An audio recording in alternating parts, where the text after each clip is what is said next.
to the ballparks. The formula of team has endured inside America's pastime for 152 years.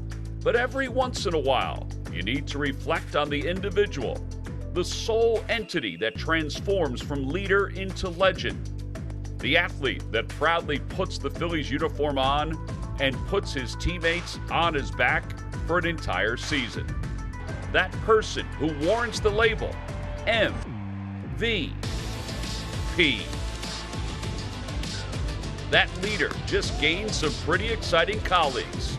Up and down the lineup, there is the potential for the lumber to be swinging with a fierce production that has rival pitching staffs on serious alert.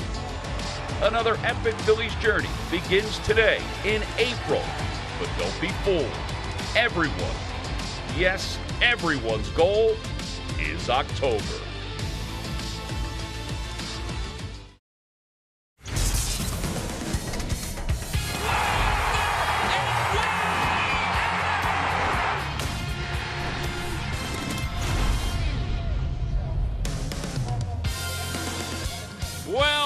Well, this is more like it. Bright sunshiny afternoon in South Philadelphia. The gates were open a couple hours ago, and fans started to stream in for yet another opening day. Traditions reinvented again under the bright sunshine. The walk from outside the ballpark, down the stairs, and onto the playing field. Some of the newest members getting a chance to embrace the Phillies fans for the first time. And then the guys who have been around for the last several years who are hoping to ride the back of that guy to another chance to go to the postseason. The last time the Fanatic came in on a parachute, 1993. Maybe it's an omen. It all begins today. The Oakland Athletics. No, it's not 1954. It's 2022. Opening day, the Phils and the A's. Hey, everybody, I'm Tom McCarthy, along with Ruben Amaro Jr. and John Kruk. Happy to be with you yet again for the start of another campaign. There's nothing better than opening day. In all sports, Tom. I don't care about the other sports. This is the most fantastic day you can have, not only as a player, but this to me as a broadcaster might be the most exciting opening day I've ever been a part of, just because of what this team, the potential this team can do. And it's pretty incredible. I mean, Ruben, you've been around opening days here in Philadelphia for a long time. I mean, there's nothing better than this. A lot of different types of opening days, too, and this is an exciting one, as John said. I mean, this is a team that's going to go a long way, I do believe, and it's exciting to be part of it. All right, so we begin anew, kind of anew, because there's some new toys for Joe Girardi and the Phillies fans. Yeah, and they're high energy, high motor tools, too, Tom. They don't have a stop and go. They just go. Kyle Schwarber, the first signee of the offseason for Dave Dombrowski and the Phillies group. When they needed some pop, they got one. He's a high on base guy who can hit the ball out of the ballpark, batting from the leadoff spot today. He can hit anywhere in the lineup and be productive. And then Nick Castellanos. I think this might be one of the most important pieces for the Phillies, just because of the attitude he brings, not only because he can swing the bat, but he brings an attitude to me like Lenny Dykstra. Everyone on the other team might hate him, and he doesn't care. He just wants to hit baseballs and hit them out of the ballpark. This is going to be, to me, one of the most dynamic offenses we've seen from the Phillies in a long, long time. All right, so that's a good thing, because this is what happened this offseason. One to a 4-year deal, the other one to a 5-year deal. And obviously the Phillies spent their money on offense, but they also tinkered with their pitching staff in the bullpen as well. Today, though, Aaron Nola. He is the modern era Steve Carlton as far as opening days go. He gets the baseball again for the Phils. Yeah, it's got to be an honor for him. And obviously Zach Wheeler would probably have taken the ball on this first day, but not this year, because I think Aaron Nola is going to bounce back, and he's so important to this club.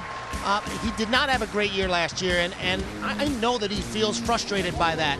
He did some tinkering this year, and in spring training, his ball was coming out of his hand tremendously well. He's getting over the rubber. He's getting the ball down in the zone. His breaking ball is very, very consistent. I really like the way he's throwing the ball, and I think he's got a chip on his shoulder as well. I think he's going to pitch very well. Yeah, I think you're right about that chip on the shoulder. All right, so the whole city has a chip on their shoulder because they want to get to the postseason. It begins this afternoon here in South Philadelphia. The Oakland A's weren't sure who their starting pitcher would be today, but Frankie Montas gets the start for them. He is really coming of age. He had 13 wins last year. Aaron Nola, of course, on the hill for the Phils. Bright, sunshiny afternoon. Scorecards here. Yes, scorecards here. That's right. Opening day 2022 has finally arrived. The first pitch coming up next.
Opening week presented by FTX, the official crypto exchange of MLB. Speaking of exchanges, the lineup cards were exchanged at home plate just a few moments ago.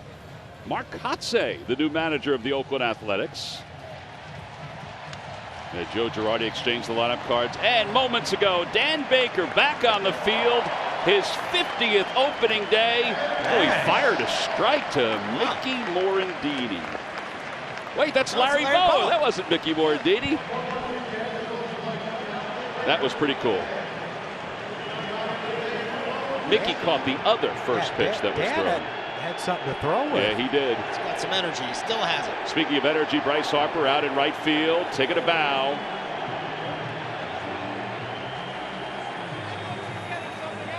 There's Kyle Schwarber out in left field.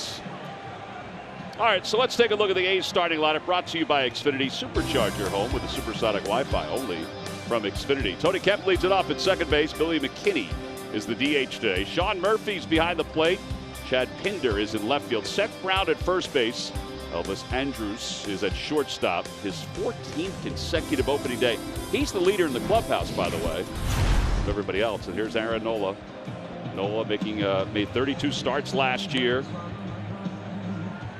And his earned run average 4.63. He really did have a nice spring training, and just the eyes told you that more than anything else, guys. I mean, his fastball was good. He gave up a couple home runs, but still looked very good compared to the end of last season. StatCast powered by Google Cloud, and we take a look at last season, the pitch arsenal. Yeah, one of the things that he's really going to have to work on is keeping the ball down more consistently in the zone. I felt like he was up in the zone, a lot of too many hittable pitches, and especially in key situations, he's got to stay away from that big inning. Well, especially, too, he had trouble putting guys away once he got the 2 strikes. He did strike out a ton of guys, but he gave up a lot of 2-strike hits. But you know, it started in September of 2020 when he struggled in the final month and the Phillies missed out on the playoffs. And I think he took that personally, and he just never could seem to get any consistency going in last season. But again, you turn the page, right, Ruben, and start anew. And I think he's, like I said, I think he really does have a chip on his shoulder about how he pitched. You know, you see the nice moss, he cut it down, he's nice and tight on the hair. Little switch it up a little bit, but I know that he's a real tough competitor. He's a quiet competitor, and he doesn't show it out there on the mound a lot. But I know he's not real happy about his overall performance from last year. Well, this is his 10th opening day on a roster, but it's the 5th consecutive start for him. Robin Roberts is the all-time leader with 12 for the Phillies, and then Steve Carlton. All right, boys. Pretty impressive company there. Yep. We are ready to go. Baseball 2022 for the Philadelphia Phillies. The crowd coming to life.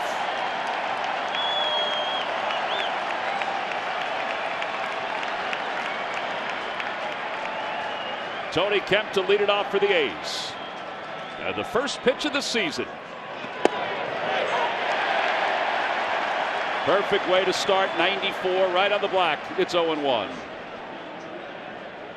Not the worst day to start. Way to start there. Tony Kemp last year, 92 hits, hit 279 for the A's. 0-1, a curveball rolled on the ground right side, right at Gene Segura in the shift. 2 pitches, 1 away. Who said we couldn't play defense, huh? Good point, John. Takes a brave man to stand in front of that rocket. But a good start from Aaron. No, throwing strikes, got ahead, got the ball on the ground. That's how he needs to pitch. Yeah, it's so important early in the season to keep that pitch count down because you don't want to get into that pen too early. I know he's probably going to be up to maybe 80 or 85 pitches today, Tom. Yeah, I think that's the way they were thinking. Now, it's more of a feel thing, but that's kind of what Joe said in spring training. Here's Billy McKinney, the veteran. He takes a fastball for strike 1, 0-1. And, you know, this weather could be helpful to Aaron. It's cool, sunny, but man, is this a perfect day to play baseball. Can't remember as good an opening day weather-wise that we've had than today. No balls at 1 strike to McKinney, who was added to the roster of the Oakland A's midway through spring training as a non-roster invitee. Signed a minor league deal. It's his 5th season in the big leagues, the first with the A's, although the A's did originally take him in the first round in 2013. 1-1 pitch. Rolled on the ground right side. Gene Segura is going to take care of everything today. 2 outs, 2 4-3s on the scorebook. He's setting records, I think. Tell you what, that's a good guy to have him hit it to. Yes, that's true. That's the right guy. A little funky hop there at the end. The ballpark just looks gorgeous. It really does. It looks pristine. It was great to walk in today for the first time. The grass was cut. I missed the AstroTurf, to be honest with you. Oh, yeah. You of all people. No, this is special today. Special. Here's Sean Murphy. Murphy takes strike 1.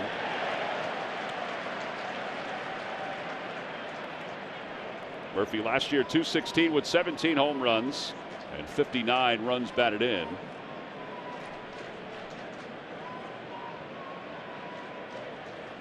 Fouled back.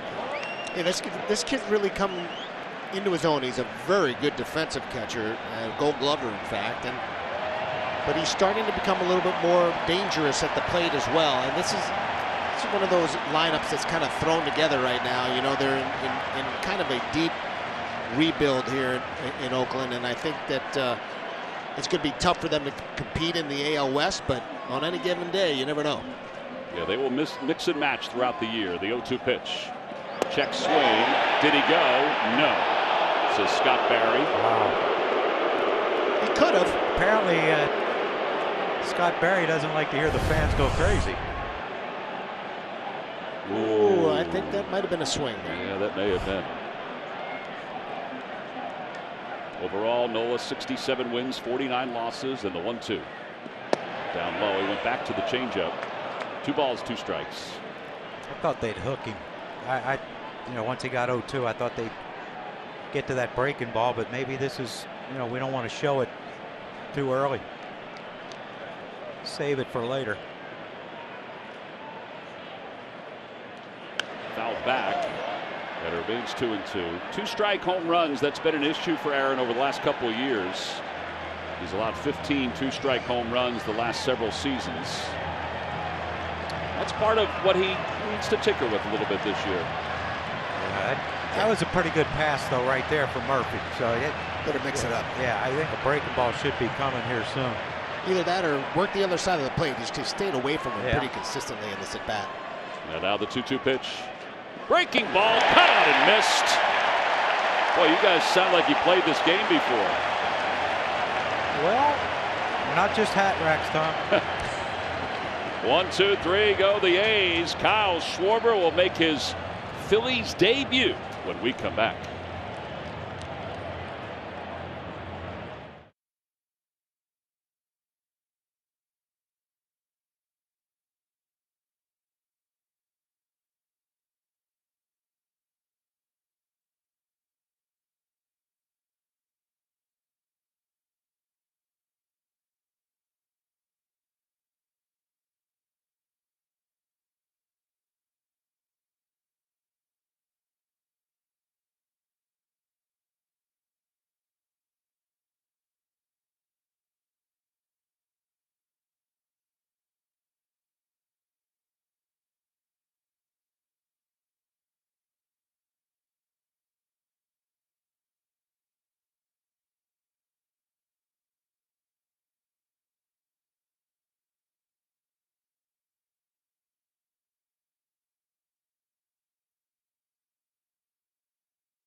That have come over in the offseason, but you've got 2 guys offensively that can provide pop right out of the gate that we'll see here today. Let's take a look at the Phillies lineup, brought to you by Xfinity. Supercharge your home with supersonic Wi-Fi, only from Xfinity.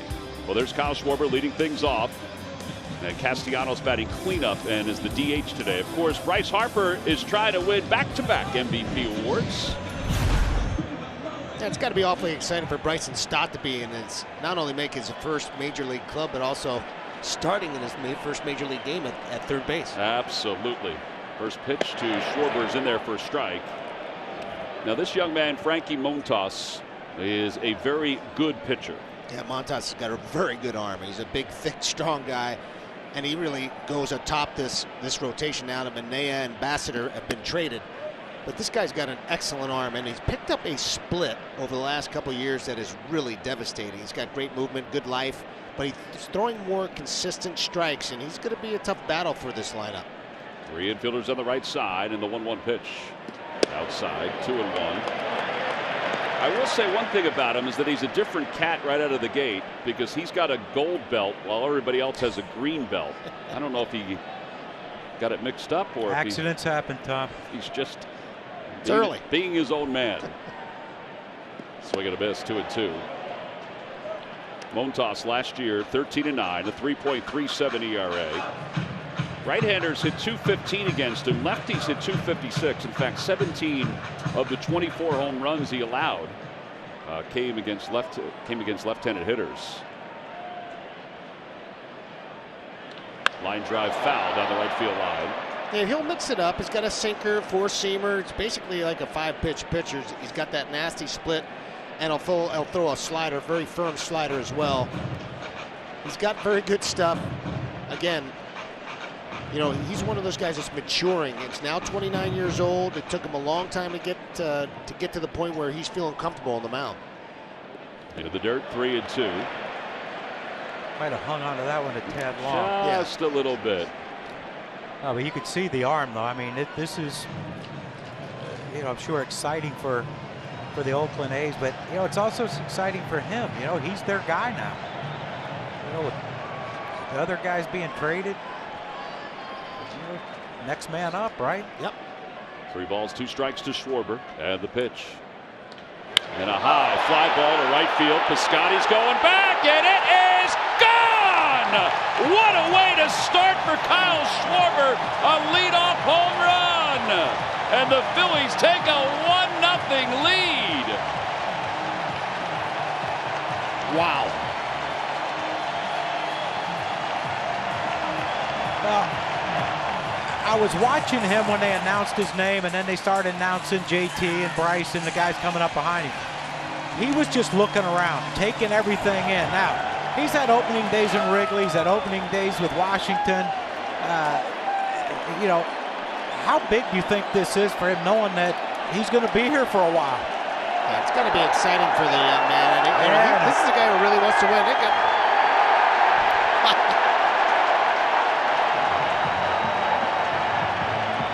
got greeted the right way.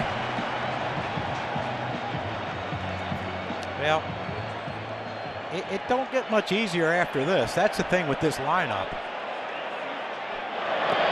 JT takes low. It was almost a perfect at bat because he saw so many pitches, and he finally got to the point where Montas had to throw him a fastball, and he just jumped all over.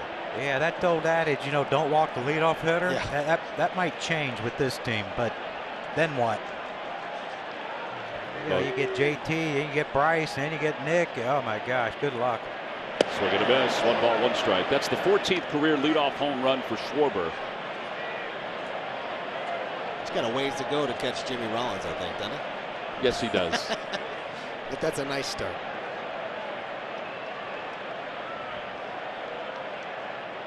A little low.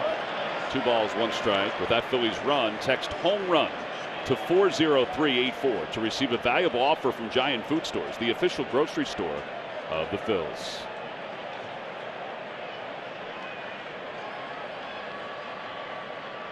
Two and 1 to Real Muto. He fouls it back 2-2. Yeah, there's some question as to whether Gene Segura is going to be hitting it in the 2-hole or is it going to be Real Muto.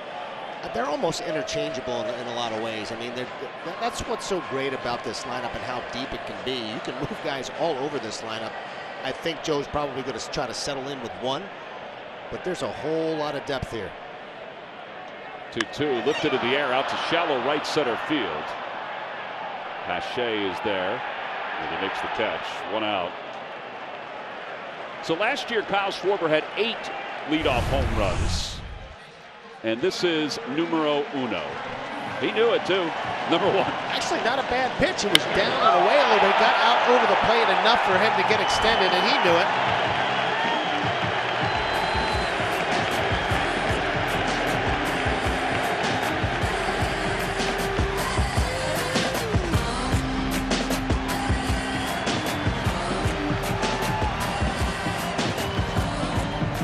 Nice reaction for the fans for Bryce Harper. His first at bat coming off his MVP year.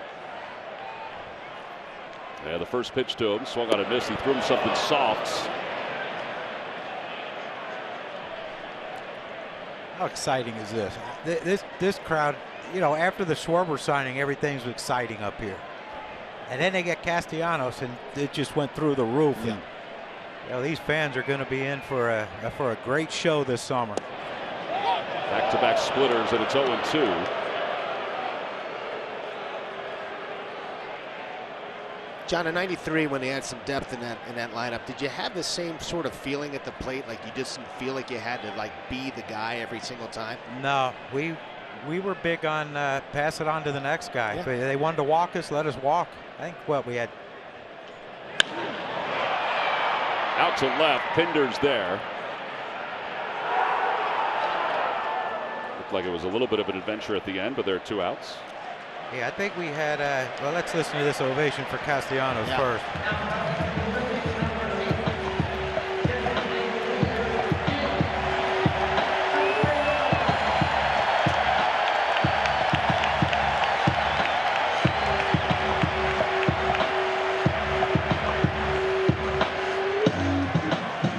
So Castellanos, his 9th opening day. He's been around. Started with the Tigers, then the Cubs, then the Reds. Swing and a miss at the first pitch, and it's 0-1.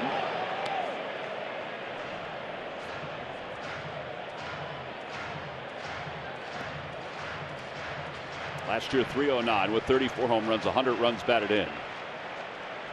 Named to the All-Star team. And a bullet down the left field line, foul.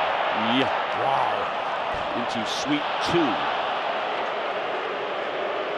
There we go. Now we're into it. Someone dropped a foul ball. How the hell can you not like playing here? Hey, he's a split, Ruben. He just got out in front of a little bit. Just a touch. Well, the beauty of Castellanos, he has power to all fields, and he knows it. They threw him another split. Now the side is retired, but the Phillies get off on a very nice note. Kyle Schwarber, a leadoff home run. Yeah, that's number 1. Gives the Phils a 1-0 lead as we go to the second in South Philadelphia.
Love this at the ballpark when outfielders like Pat Burrow, Raul Ibanez, Bryce Harper go out to their position. Andrew McCutchen last year, and the fans react like that.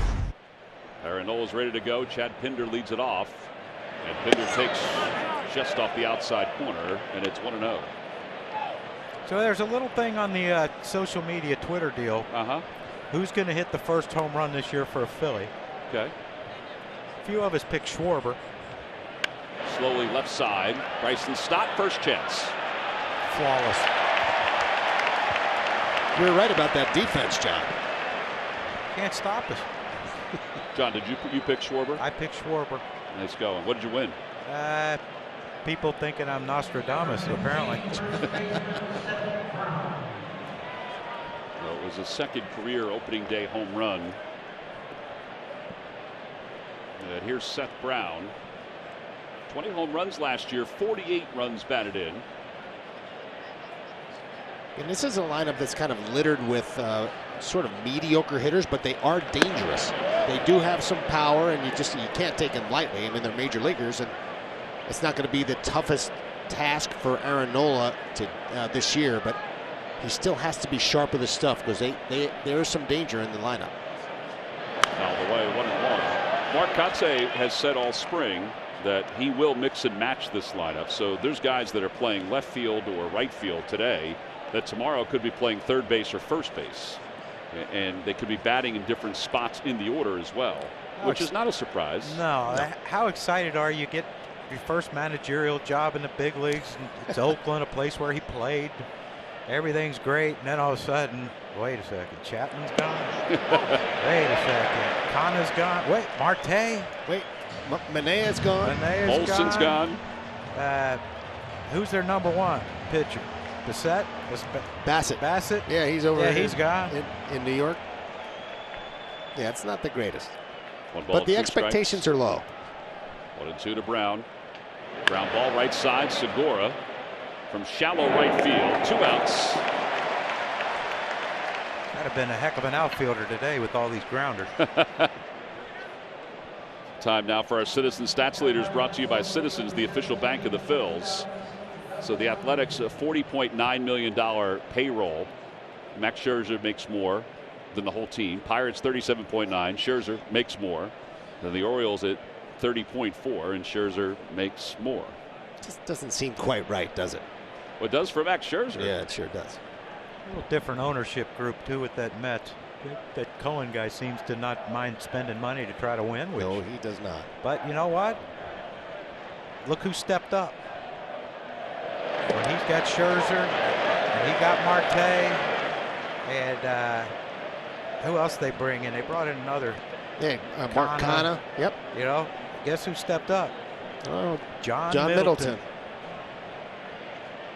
0-1 to Andrus. Out in front of a breaking ball, 0-2. Well, think about this. Back in 1991, the Oakland Athletics, with a payroll of $33 million, had the highest payroll in baseball. Wow. And now, at $33 million, they're third from the bottom. Different set of revenue these days. A little bit. Yeah, a little bit. No balls and 2 strikes to Andrus, the veteran.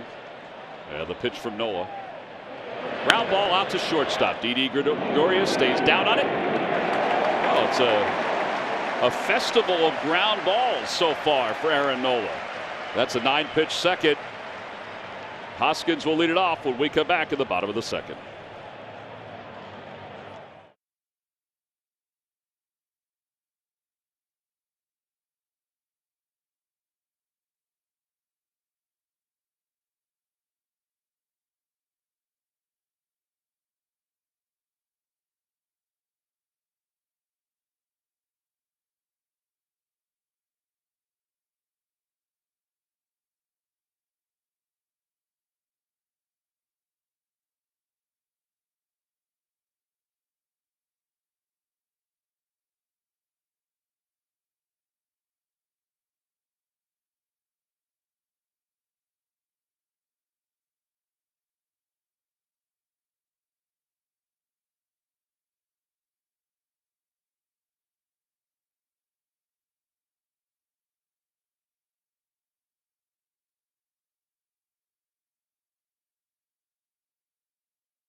An unbeatable connection only from Xfinity. That's a beautiful view right there from just in front of the Diamond Club. It's a great camera angle. And speaking of the Diamond Club, you know, we were promoting the NBC Sports Philly opening day ticket sweepstakes all spring. Right. Well, there are winners. Amanda Galasso and Dana Manzo. Oh, very Hello, nice. ladies. Pretty good spot to be. They got to be feeling that energy down there. Yeah. Reese Hoskins swings at the first pitch. And it's 0-1. Yeah, so important to add on, especially with the way Aaron's throwing the ball right now. You definitely want to try to add on and take a little heat off of him so he can continue to do what he's doing right now and get those ground balls and those quick outs.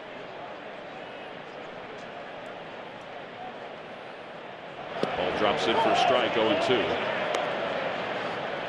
Montas was originally signed by the Boston Red Sox, $25,000. Ruben is a former an executive. Is that a bargain? That's a heck of a bargain, and he's had a very, very interesting journey. I mean, he's been traded 3 times, 2 times in three-way deals. Right. Well, people like him. Yeah, he's been bounced around. He's been traded for Jake Peavy, another one involved with Todd Frazier, and another one with Reddick and Rich Hill.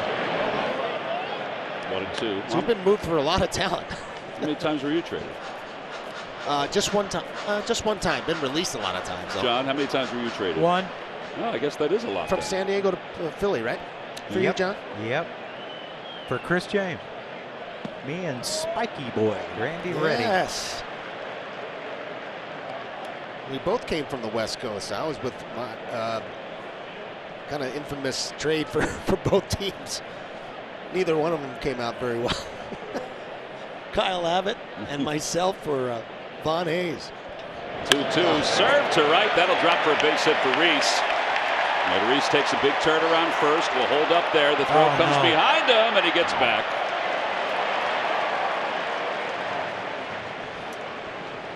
Love to see that, huh, from Reese? That was a really nice piece of hitting right there. And when Reese is going well, he's going to use the entire field. And one of the things he does it very, very well. He's got great plate coverage when he's swinging the bat well. And particularly before he got hurt, I mean, he was using the entire field. And, you know, when you're beat right there and you still come up with a base hit, it's a good hit.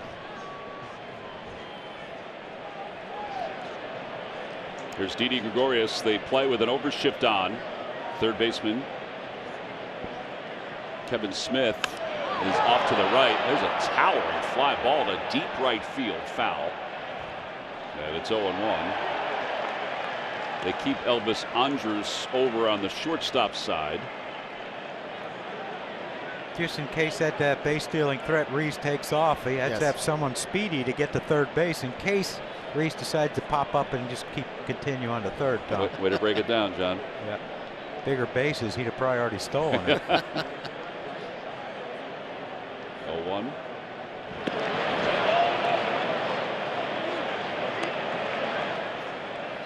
I think it's safe to say that the splitter is his best pitch, aside from a well-located fastball. I'll tell you what, that splitter is nasty, and it's something that I think he developed probably about 2 or 3 years ago when he started really perfected last year, and super effective pitch for him.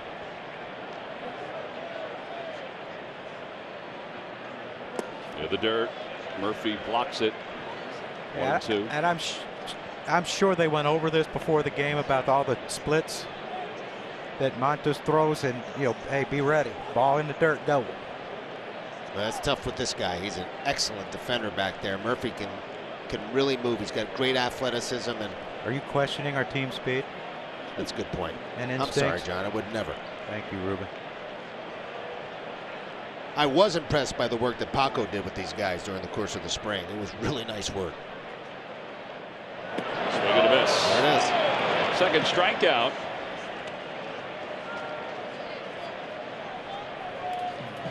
Take a look at our FTX umpires. Home plate umpires Dan Iasonia. He is the crew chief. Scott Barry's over at first. Ben May at second. And Clint Vondrak is over at third. Now, major league teams can put advertising on their uniforms beginning this year. The umpires have already started to do it. They've got FTX on their uniforms. Tom, is it just the helmet that the major league teams can use, can put emblems on, or is it something else? My understanding is that it's the uniform top also. So a guy like Bryce, who probably everyone wants him to endorse their product, he could look like a NASCAR driver. No, I think it's going to be collective. Oh, as a group. Yeah. Imagine if the individuals could. Steve Garvey tried that. He wore McDonald's wristbands because we were owned by Ray Kroc, and Major League Baseball canned that one. Really? Yeah, they made him not wear them. What, do you have the golden arches on his Yeah. wristband? Oh, yeah. And he had quite the set of forearms, too. Yeah, he had those ones that like come up to most people's elbow. They just barely fit around his wrist. Yeah, he was a good teammate, man. I loved him. He helped me a lot. 1-0 pitch to Segura. Black foul at the plate off of Gene.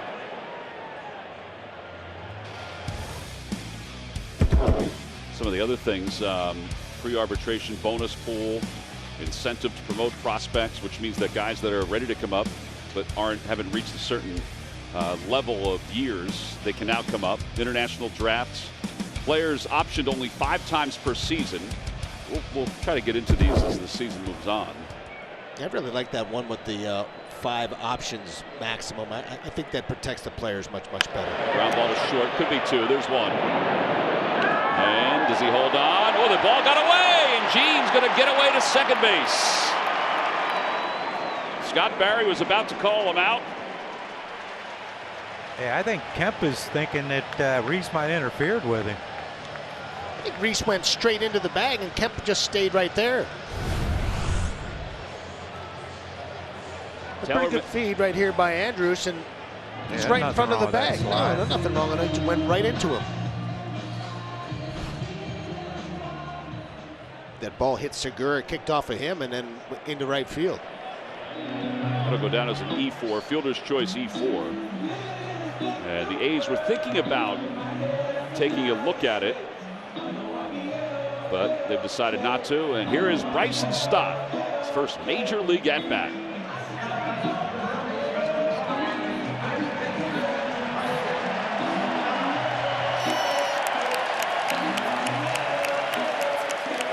Pretty emotional day for his family. He earned it this spring training, guys, didn't he? He sure did. Yep. I mean, he just looks so relaxed and comfortable. He looked like a major leaguer all spring long. Nothing seems to faze the guy. His mom, Shanna, his girlfriend, Drew.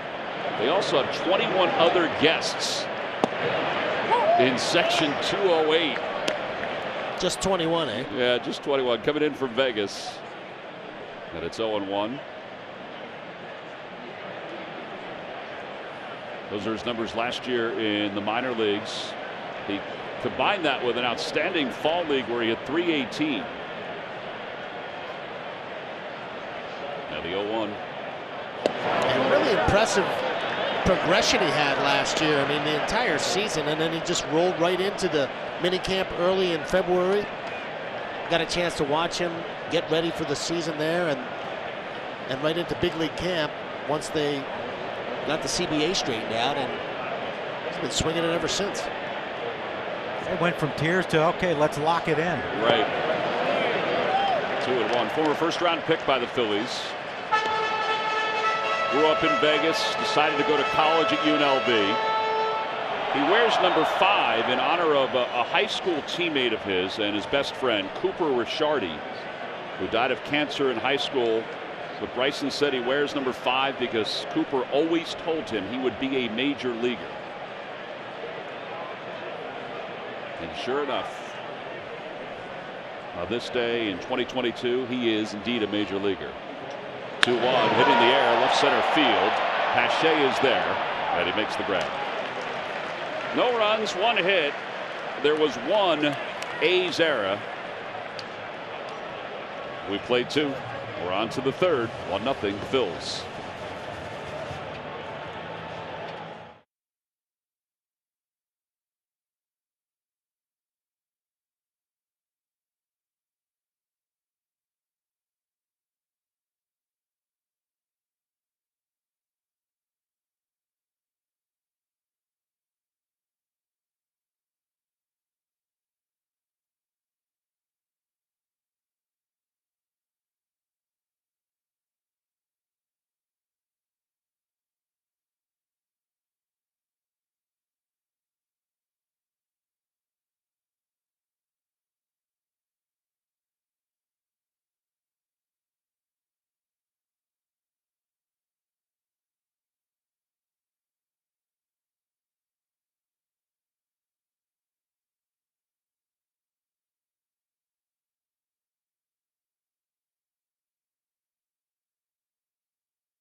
Games and include the following benefits: price savings versus single game tickets, postseason ticket access, same seat location for every game. You can even sit in front of Colby's Southern Kiss Chicken. Visit Phillies.com/season to learn more and purchase a plan today. That's one of the new stands that are here at the ballpark. Ryan Howard's part of that company. Got a bunch of new places, Yeah. right? But that peanut butter jelly hamburger Over at the Boardwalk Eats. Kind of hunkering for. Top of the third. Tevin Smith will lead things off. 3 infielders left side. Yeah, the first pitch from Noah. Wow, we got a fly ball, ladies and gentlemen. Getting tired. Out toward right. One out here in the third. Pretty much flawless. They haven't been challenged too much yet, John. No, not yet, but I mean, that was the big deal. It's about making sure they catch the baseballs they're supposed to catch. And yeah, they don't have to do anything drastic out there defensively. Just make the plays that they should make. Tom, does Aaron have 7 first pitch strikes? Carl, does he have 7 first pitch? No, he doesn't. He missed 2. He missed 2. There you go. Right back on in the rhythm of it. Yeah, I'm loving the efficiency.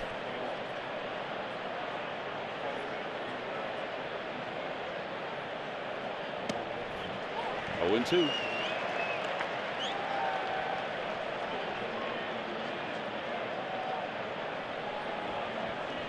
There you go. 6 of 8 first pitch strikes now. He's in the wind. And Piscotty takes high. 1 and 2. Stephen Piscotty's a Bay Area kid. Tell you what, Cardinals did a classy thing with him when his mother was suffering with ALS, and They traded him to Oakland just so he could be with her. That is Ball got him in the leg. got him in the back elbow. Oh, did it?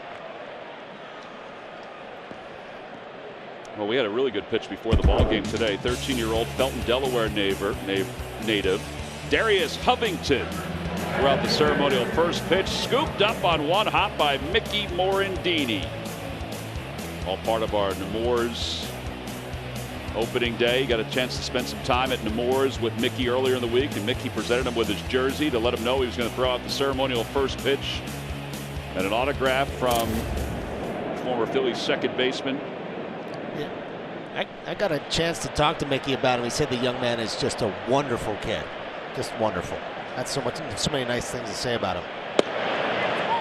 Tell you what, that's an awesome way to let a young man know that you're going to be throwing out the first pitch, and oh, by the way, here's your jersey to wear. That is. And kudos to the folks at Nemours, including Aaron Coyne, who was one of his caregivers, an advanced practice nurse who was also down on the field with him today. Toss over to first, and Piscotty is back. Here's PHI, who we saw last year with the Atlanta Braves. He was part of the Olsen deal when Olsen went to Atlanta right before Freddie Freeman signed with the Dodgers. Another very highly touted young man out of the Atlanta Braves organization. Very good defensive outfielder, and he's still kind of trying to find his way offensively. A lot of people were comparing him to Andrew Jones defensively. Yes. It's a really high praise. I think Andrew's got a chance to be a Hall of Famer.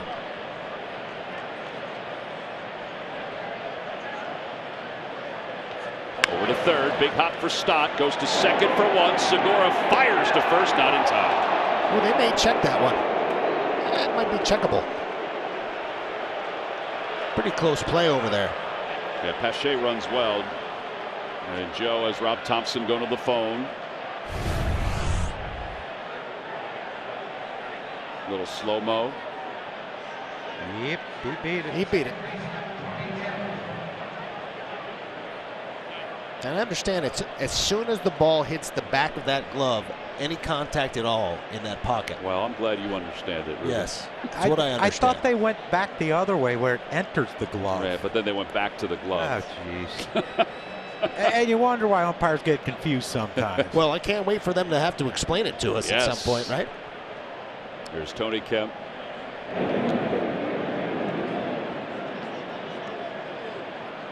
Tony Kemp, first time up, grounded out to second base, so he's 0 for 1. 1-0 Phillies. A home run by Kyle Schwarber in the bottom of the first inning.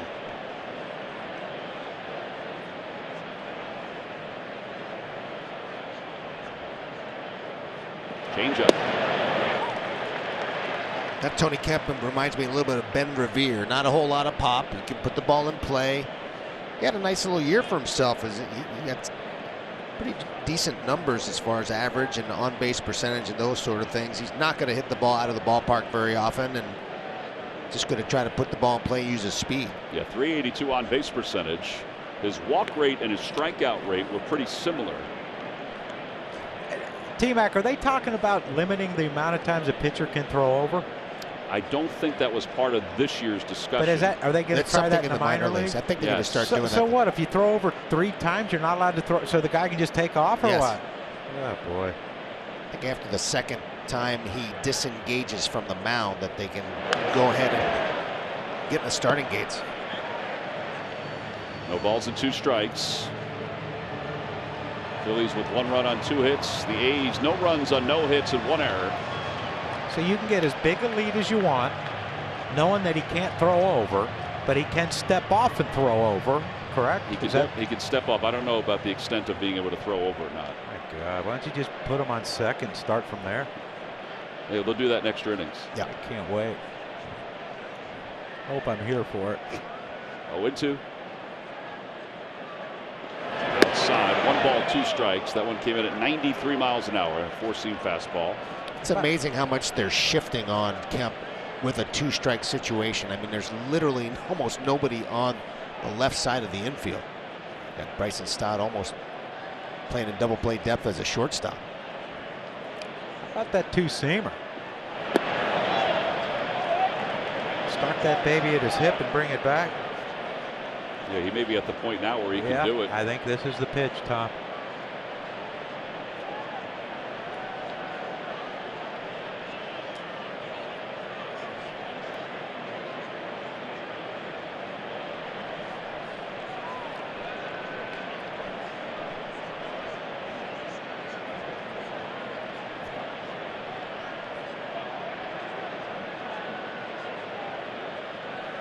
We had him leaning a little bit. Yeah, PHI is looking a little runnerish over there. Nice job of holding right there and flipping the ball over there by Nola. He's not real long to the plate, but he does a pretty good job of keeping guys closer to the bag and holding guys on. And a little bit of jelly leg right there, John. Yeah, but this is a good situation for PHI. He wasn't going to get a lot of playing time in Atlanta. 2-2 pitch. Swing and a foul. Just got a piece of it. Because they're expected to win. Absolutely. And they don't have time to wait for a player to develop. And he's really not a player who would, he would put on the bench as a 4th outfielder, even though he's very good defensively. He's certainly not that type of a player. Too young. But he's going to get a chance here in Oakland. Now it's up to him, right? And a lot of room out in center field to roam. Yeah, oh, yeah. Boy. Again, it's 2-2. The runner goes. Pitch swung out in ground foul. Past Eric Martins in the first base coach's box. Yeah, you kind of wonder what kind of manager Mark Kotsay is going to be. I mean, he came up with the Marlins organization, I do believe, and did a lot of things really well. Whether he's going to be a very aggressive guy, I would assume that because their offense is not going to hit a lot of home runs and drive a lot of balls out of the ballpark, that you would think that they'd be more aggressive on the base paths. Did you see the coverage on that stolen base? Stott was going to take the throw, and Didi was sprinting to third. That'll change soon, too, when they stop letting guys do these shifts, I think. And I do think that's coming. Yeah, it looks like next year it's going to be implemented.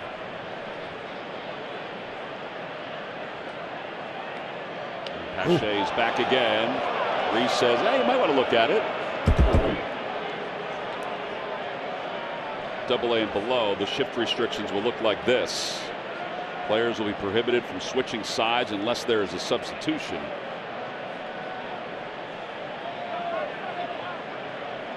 Dan Iasonia is counting them down. What do you mean a substitution? What's that got to do with the shift? So what? If you want to shift, you got to take an infielder out, and then you can put another one in. He can play wherever the heck he wants. What is that? I think if he. I don't think I quite understand that. Yeah, I don't understand. I just read the graphic. All right. At least we're all three not drunk. Not yet. 2-2 pitch again. Swinging a topper over to first. Rhys Hoskins has it, and he'll just apply the tag. And the inning is over. No runs, no hits. There was a man left, one base runner on a hit by pitch. Middle of the third. Matt Vierling will lead it off when we come back.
It's the official crypto exchange of MLB.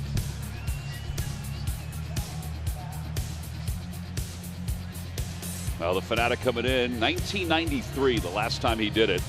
Did he do a face plant? It's a beautiful, I don't remember. beautiful face plant. In '93, no. I think he had I think he went down on his butt, but this is a really nice face plant. Boing. Poor nose.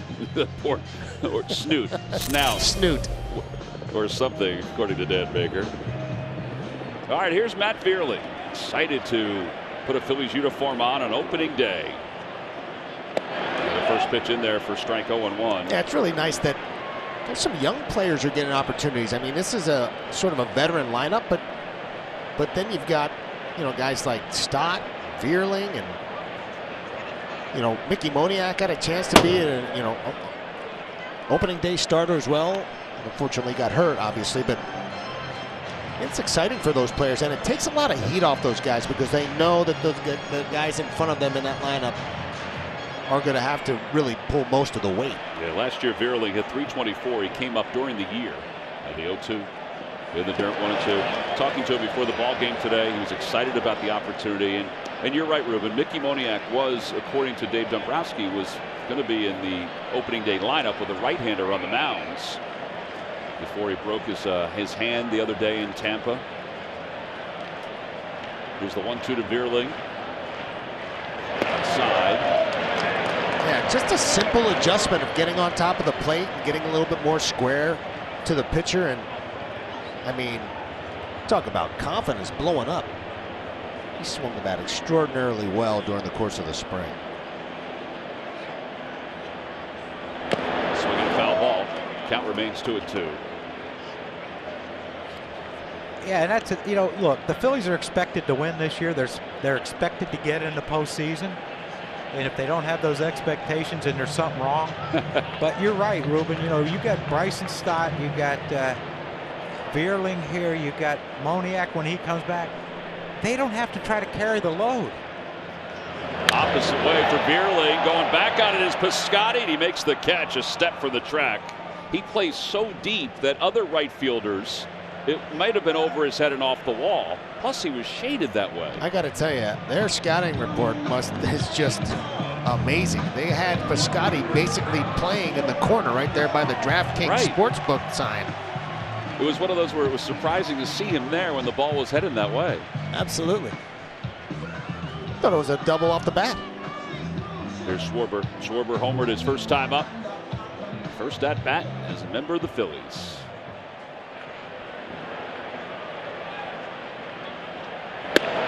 One. Here it is.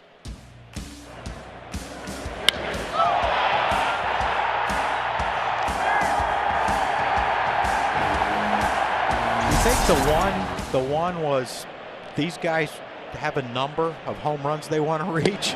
Well, maybe as a team, but he's going to have to take his spikes off eventually. Or maybe he was just signaling his first one of what we hope will be many. I'm sure one of the elderly coaches probably dropped on him. It's your first big league homer.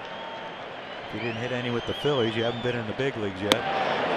Even though he did win a world championship with the Cubs. 32 home runs last year between the Nationals and the Red Sox. We asked him during spring training, do you miss catching? He said, every day.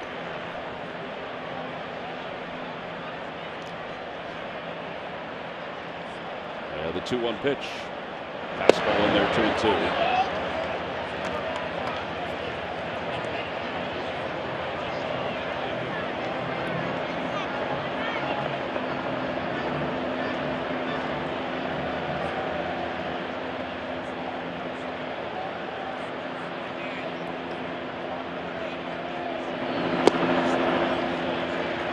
Another 3-2 count. Yeah, nice job of getting into those deeper counts, and that's one of his strengths, and always has been ever since he was at the University of Indiana, is handling the strike zone, and he really does. He will strike out, but he swings at strikes. He went to the same school Mickey went to. Is that where Mickey went? Indiana? Yeah. Mickey laid the groundwork for guys. They had Rizzo there as well. Set the standard. Here's ball 4. I believe they had Rizzo there as well. I thought there was a 1-2 punch right there. Both those guys at the same time. Make your mornings count with NBC 10 News today. Watch daily for the information you need to get up, get ahead, and stay ahead. Count on it. Well, Schwarber draws the walk. And now JT's coming up. Last year, Schwarber's walk rate was just a hair under 14%. Does that mean his on-base percentage is 2,000, John? Yeah, it is. Yeah. Little shy of 2,000 because he fouled the ball off in that at bat, so that takes a little off. JT takes strike one, 0-1. He flied out to center field his first time up.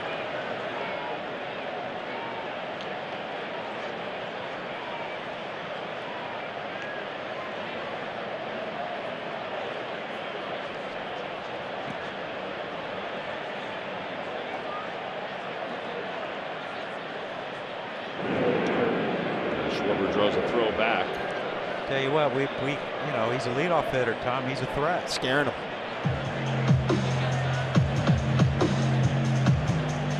It's all right. Take your attention away from JT and see if he can't shoot one to right field.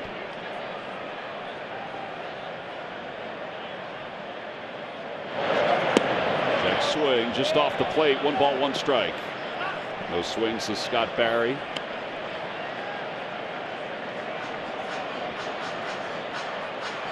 Last year, the Phillies 82-80, just finished out of a race for a postseason berth. Now they've added a couple of extra teams this year, so it makes it a lot easier for a lot of teams that are battling those last couple weeks.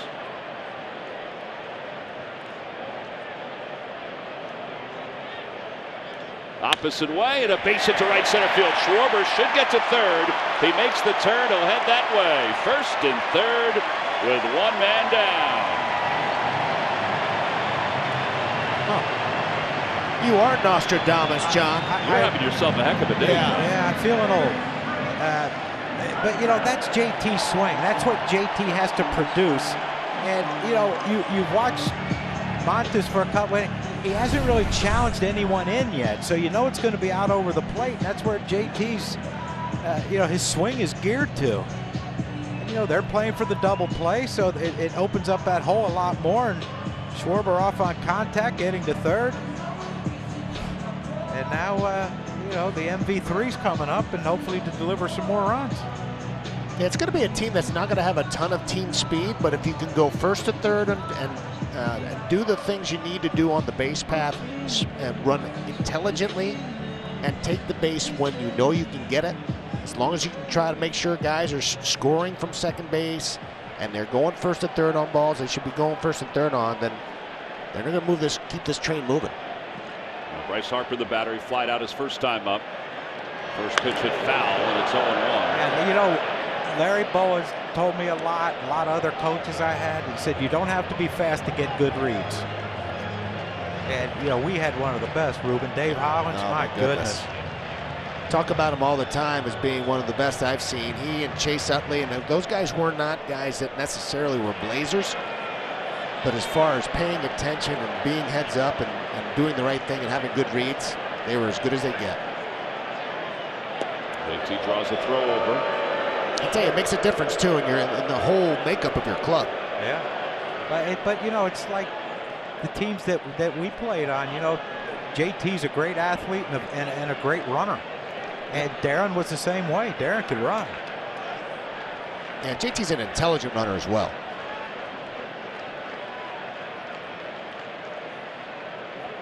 And outside, 1 ball, 1 strike. Last year, Harper in 43 day games hit .308, had an OPS of 1.088. He has 5 opening day home runs in his career, but all were with the Nationals. Huh. Have to change that. And a line drive, base hit out to left center field. That'll bring home a run. JT's on his way to third. RBI for Bryce Harper, who will be out at second base. I don't know if he got him before he hit the bag. But the Phillies are on top 2-0. Hey, look, we know Bryce is as aggressive as anyone running the bases. I think there's going to be a point where, you know, with Castellanos hitting behind him, or maybe Schwarber even hitting behind him, you know, you got to let the next guy do, you know, drive in another run with a fly ball.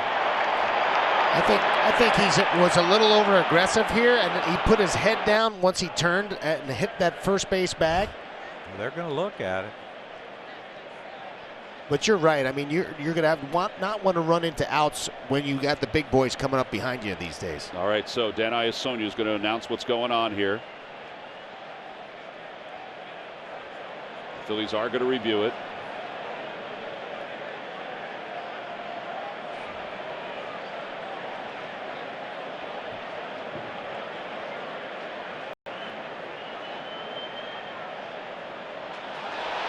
I think he's safe. Well, the fans have already looked at it on the big board, and they think he's safe. Here's the replay. See, he went in so hard at second. Oh, no, it looked like he may have hit the glove. No, I never got it.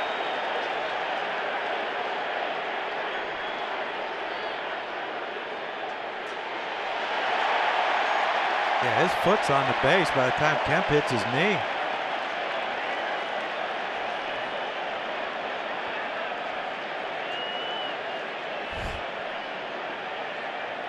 Now umpires will announce it like referees do with the National Football League. And very quickly, Dan Iassogna said, we're reviewing the play at second base, but we'll hear his decision. And here we go. See how fast it is this year instead of going over, putting the headsets on? Tom, hold on. They're not done yet. That's what happens when they throw you a changeup. You get out on your front foot, Tom. Well, this is a very, very tough one because he may very well, the tip of his foot, the spike, may have touched the glove before he hit the bag. But that's what wait, my thought is. Wait, didn't they change that rule that it can't be the laces of the glove? Well, here we go. After review, the call on the field is overturned. The runner is safe. Philadelphia retains their challenge. I like it. I like everything about that. Yes. The fact that he was safe, yes, but also the fact that he announces it like that. And I'm wondering if there's going to be any personality for the umpires when they do it. It will be interesting to see how, some guys may be nervous, some guys may not feel very comfortable doing it. And it was a pretty dangerous slide. I'll tell you what, I'm glad he didn't come up with an injury there. But I think you're right, John. I think it's time for them to be a little bit, not conservative. I still want them to be, aggressive on the base pass, but sometimes just maybe back off the throttle just a little bit. All right, here's Castellanos with runners at second and third. And 1 out, 2-0 Phils. Infield is in.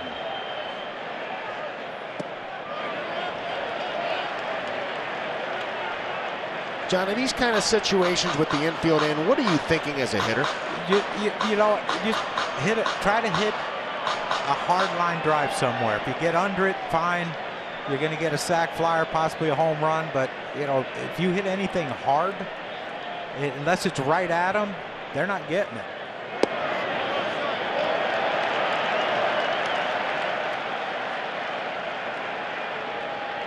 First base is open for Castellanos.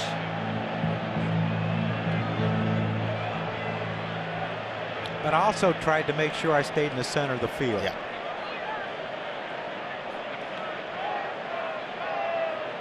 Nick at .330 last year with runners in scoring position. Swing and a miss. Yeah, for some of the younger hitters, they seem to light up. Their eyes seem to light up when they see that infield in. And really, if you stay in the middle of the field, it's much more margin for error, right? Yeah. You don't see many teams. Well, they do, but not as often. They don't put a big shift on you. Well, especially with Castellanos, who can hit the ball off field, but they're not going to put a huge shift on you, so the middle will be open.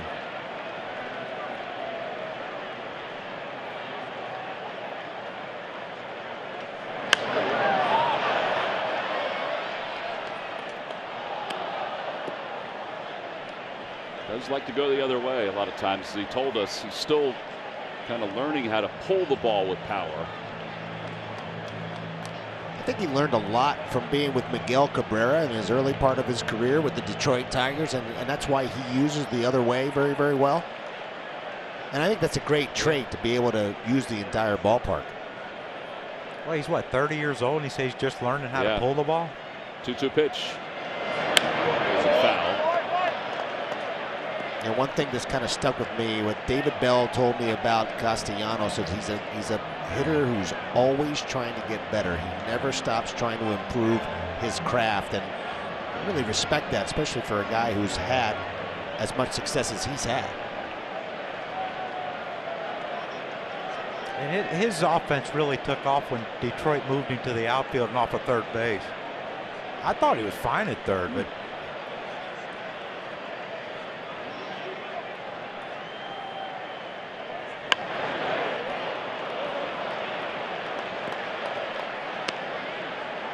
couple of tough splitters right there he spoiled, and it's a nice job of staying alive in the at-bat.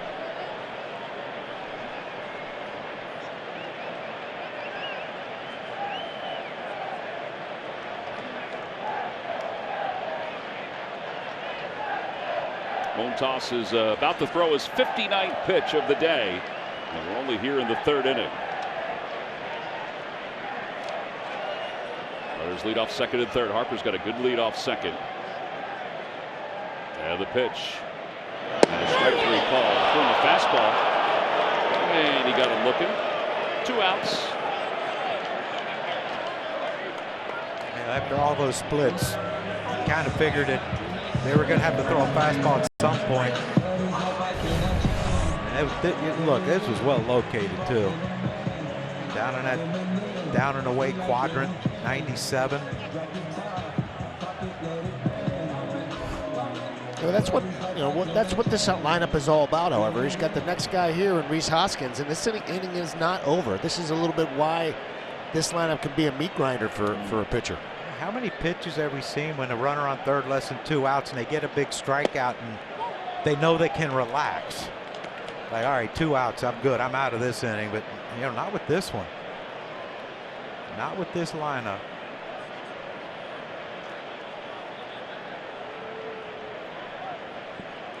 Reese single to right field his first time up.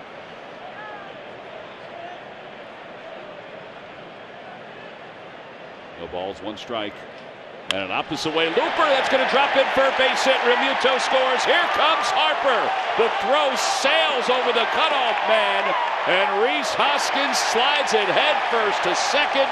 A 2-run single, and the Phillies lead it 4-0.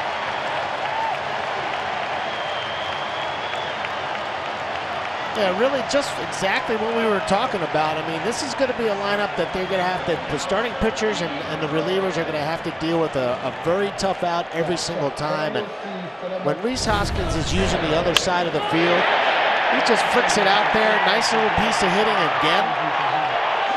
Huge 2-out RBI by Rhys Hoskins right there. But you know, when he was hitting third or fourth, a lot of times he tries to hook that ball. Yep. And he'll either roll it over or pop it up. But you know, with this lineup, contact. I think it's a good point, though. Contact, it's so important. Just put the ball in play. That's something Charlie Mann used to talk about, even with the big boys, the guys who are home run hitters. If you just make solid contact, the ball will travel. Scott Emerson came out, the pitching coach for the A's, said a few things, now is back in the dugout. Here's Didi Gregorius, who struck out his first time up. And the base running by Rhys, putting himself in scoring position. Yeah, it was a great read. It was not a very good throw by Piscotty, but a really very good read right there by Rhys. Right out of the hand, the ball was over the cutoff man, and he just kept cruising to second.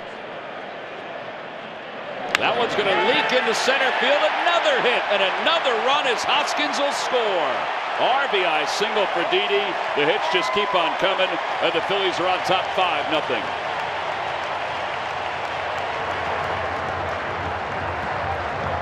Love the aggressiveness. Yeah, this is a lot different than what we saw with the last few years, taking pitches, getting behind it. They're not waiting. And this is where Didi can be a very productive RBI guy, because he's going to hit with guys on base. But if he can hit that ball the other way, it's going to make that shift a little softer. Yeah, that point that you made about being on the fastball, that was something that Kevin Long talks about all the time, staying on the fastball all the time. He said, "You got to stay on the fastball." He said, "Oh yeah, we're staying on the fastball." And they're swinging early. I'm not going to wait to get, I could take one. No, that'll work against a guy who's not a very good pitcher. But when you have really good pitchers, you let him get strike one for free? No. And the other thing that I saw that Didi was working on in spring training was, he has a tendency to, because he was playing in New York and he can drive the ball to the right side and hit the ball out of the ballpark, he got into a bit of a habit of trying to pull everything. And that was a perfect example that last at bat of just being able to just take that fastball and punch it the other way. Ball gets away for a moment. Murphy does a good job, though, of keeping it in front. I mean, the last, couple years, Segura's been our best average hitter. Well, I think last year was Bryce. But, he's right there around 300 every year, seemingly. And he's hitting 7th. Well, he even joked about that the other day when we were talking with him. But that's what makes this lineup so versatile. He can hit second and be that guy that can hit behind runners. 2 days ago in St. Pete, he's taking batting practice and he's spraying the ball all over the place. It was kind of funny because the coaches were saying, all right, the season starts now for Eugene. Forget about spring, because he only hit 152 in spring training. Right. But as you said, John, what happened on Thursday? Everyone's batting the same. That's exactly right. Well, you remember we talked to him, and Boa told me before. I said, we're going to talk to Segura today. He goes, oh, I don't know if I would. I said, why? He said, I think he's like 0 for his last 10. So he might not be a happy guy to talk to. He was fine.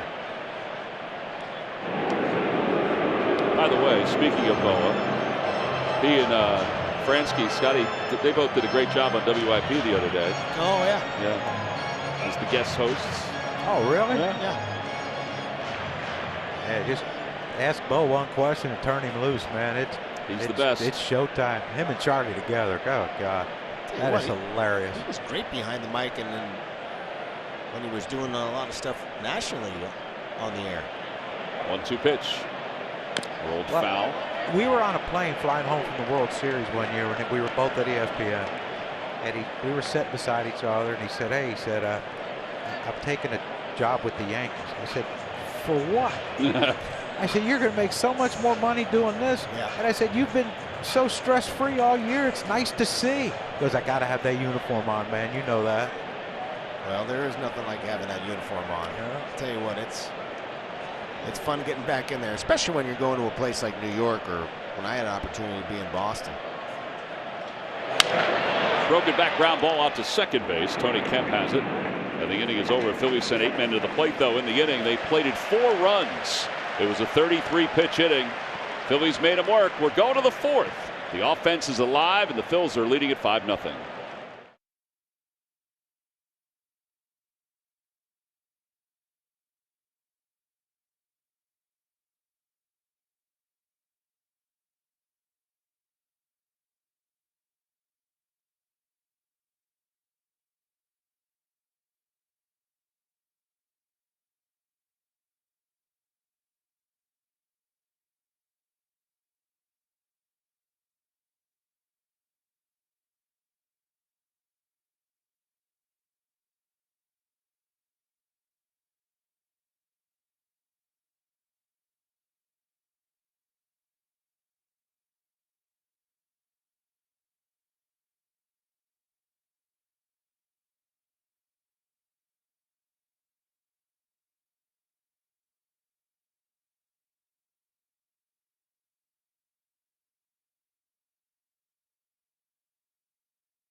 Park on a glorious day to start the 2022 season for the Phils and their fans.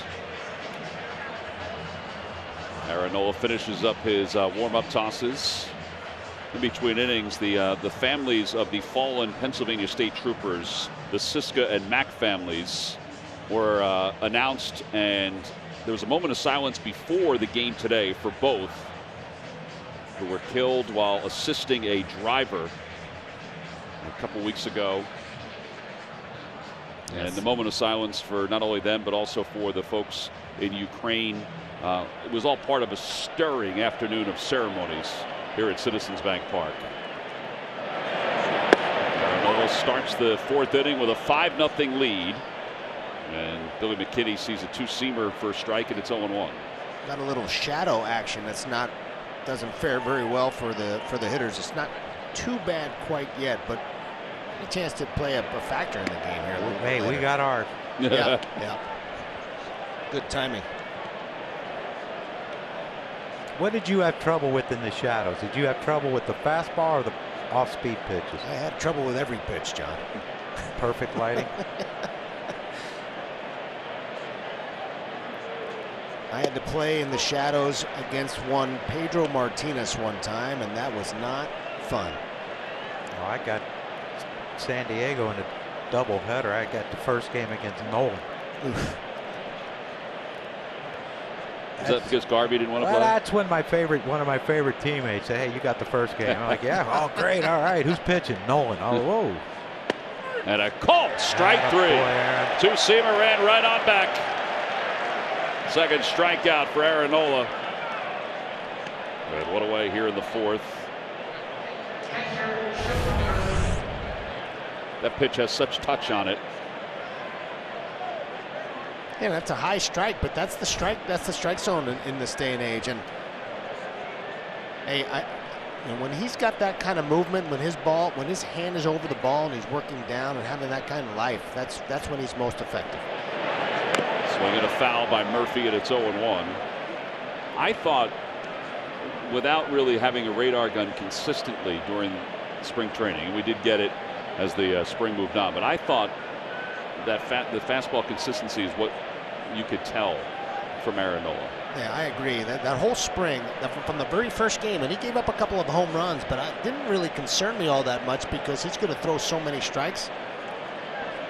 Just to see the ball come out of his hand with the kind of life it had from the start to the finish of the spring, you could tell that some of the mechanics, some of the things that he was working on were actually functioning well for him. Well, change up first pitch, fastball second pitch. As you go with the hook to try to strike him out again? I think so. I would. 5-0-2 count so far. Yeah, he wanted it. Swing and a miss. Back-to-back strikeouts. That's number 3 for Nola. If you guys haven't noticed yet in the Oakland dugout, boys, I got all of them working today. Just really look at this at bat. Fastball, change up first pitch, not a great swing by Murphy. Fastball running, good swing by Murphy, slowing back up again with that breaking ball.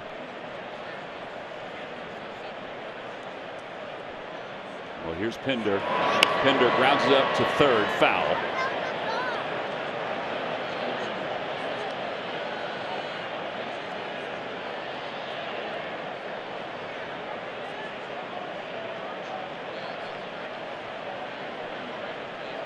Pinder grounded out to Stott his first time up over at third base.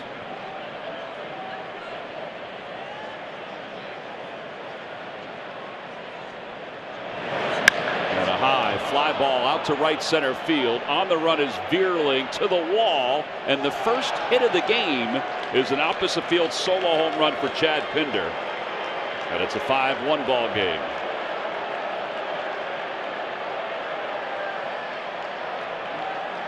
Well, Pinder hit 6 last year. And he got one out over the plate. Yeah, it was one of the rare pitches that he's thrown that was a mistake, and he left it up in the zone, out over the plate. This is not the spot that he wanted to hit. Didn't get it down. And he knew it. See it just drift back over the plate. I think he wanted it off the plate away, and Pinder took advantage of it. Comes right back with a curveball to Seth Brown. Swung on and missed. It's 0-1. But I got no problem with the solo home runs, John. I really don't. As long as there's not a lot of traffic on the base paths. Yeah. Well, especially when you get spotted 5. You know, you can give up 1.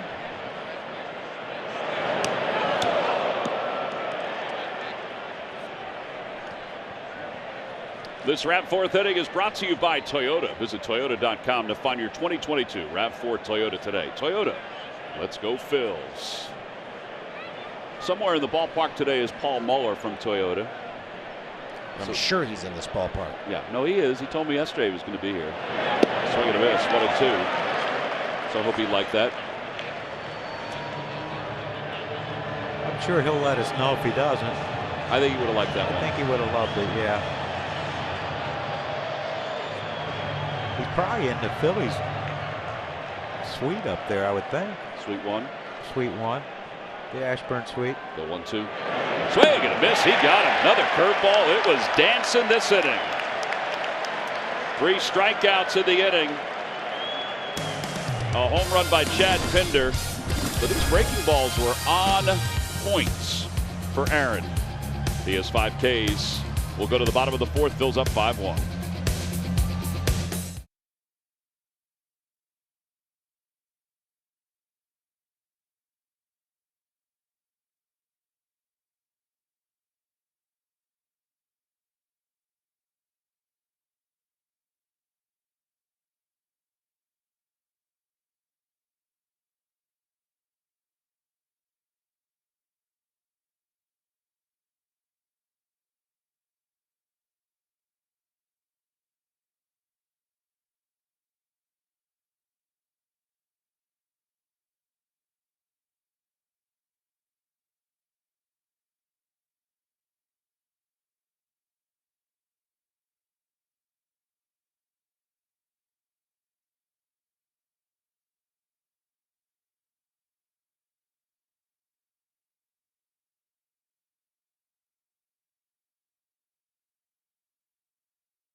.com to find your 2022 RAV4 Toyota without the sunroof or with it today. Toyota, let's go Phils. Up here in the booth along with John Kruk and Ruben Amaro Jr. I'm Tom McCarthy. Joe Kennedy was somewhere. Oh, there he is. Yep. Joe's down here. Yep. Joe, say hi to everybody. Come on. Say hi, Joe. Come on, Joe. Say you're here. Joe's doing some audio work up here with us. We love Joe. We call him Gus. We call him Joe. We call him everything. Great day to be at the ballpark. Absolutely. Special day. Special day. Opening day in baseball, nothing like it. Yep. I'm sorry, NBA. I'm sorry, NFL. Your opening days don't compare to Major League Baseball opening days. Couldn't agree with you more, John. And a 5 spot by the Fightin' Phils. Big time. Doesn't stink either.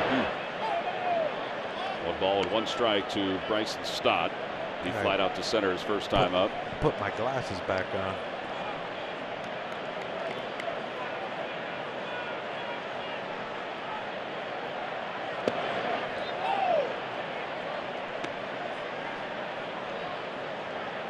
That was a splitter up. His splitter has been very good today, though. Yep.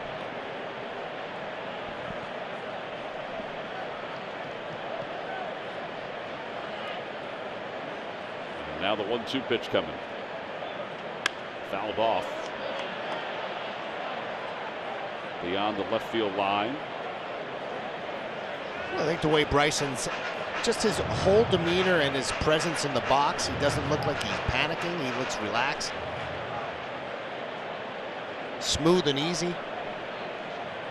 Kind of reminds me of a young John Kruk. Nice and relaxed with his hands.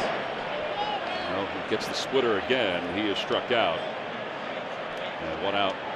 Celebrate our MVP at Citizens Bank Park on McDonald's opening night. Fans 15 and older will receive a Bryce Harper MV3 t-shirt when the Phils match up against the A's. Again, that's tomorrow at 4:05. Don't miss the special pregame recognition of Bryce.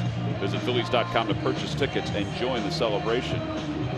We talked to Bryce the other day, and if anybody gets a chance to purchase the Phillies media guide,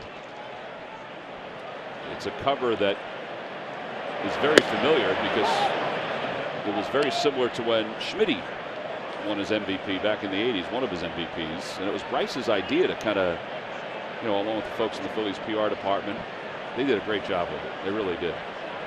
Yeah, it was really to honor Schmitty, right? Yes. He has so much respect for the history of the organization. History of the organization and of the game itself. He really is a student of the game. And before he signed here, I mean, he did some serious studying about what Philadelphia was all about, what the fan base was about, the history of the organization. And Vierling strikes out. 2 outs, and here's Schwarber. And that doesn't happen very often anymore, John. I mean, you have guys coming through to the major leagues, and they don't know a whole lot about the history of the franchise and the organization that they play for. Yeah, and he told us that that's what he's trying to instill in some of these guys, the younger guys, whatever. Look, get to know the history of this organization. You'll appreciate it more.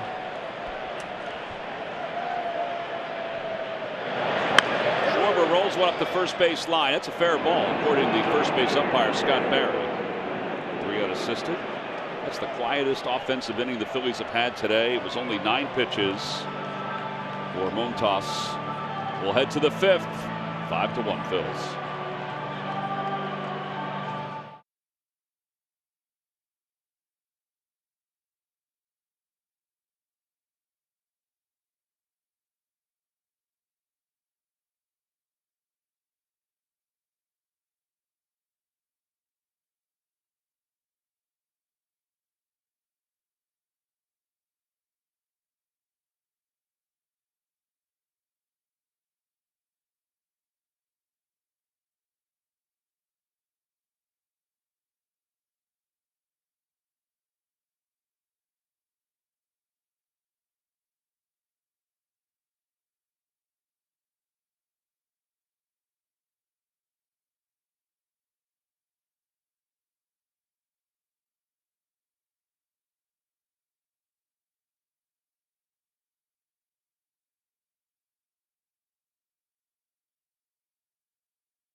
Dan Baker, who's beginning his 50th or participating his 50th opening day, throwing out the ceremonial first pitch.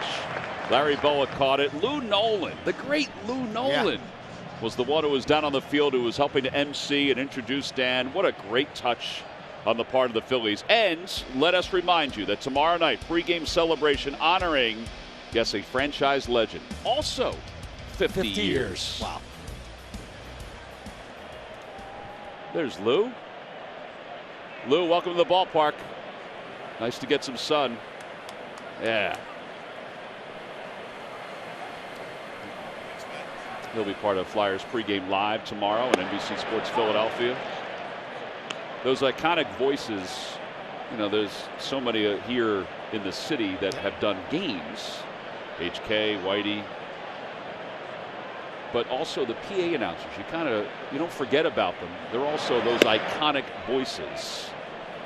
And Dan, of course, here crossed over from the vet to the new ballpark, and Lou. The name's escaping me now, but who was the PA announcer for the Yankees back? Bob Shepard. Bob Shepard. Yeah. And you remember? Eddie Layton was the organist. Do you remember, though, when he passed? Yes. And Jeter still had the recording? Yes. Whenever Jeter would come up the bat, he wanted Bob Shepard's voice announcing him.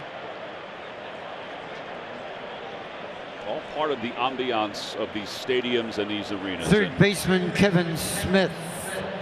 And Dan is getting healthier and healthier with each passing day. And sounds tremendous. Great voice. There's Kevin Smith with one out. Top of the fifth inning. Phillies up 5-1. That hook. And it's got very good rotation on it. It's not a sweepy one. It's one that's more closer to a 12-6, which is almost like a direct drop, which makes it so much tougher on the hitter with that angle. And the beauty of that pitch is he has the ability to throw it at a couple of different speeds. He can slow it down, he can speed it up, he can bounce it when he needs to, especially when he's got the right arm angle, which it looks like he has right now.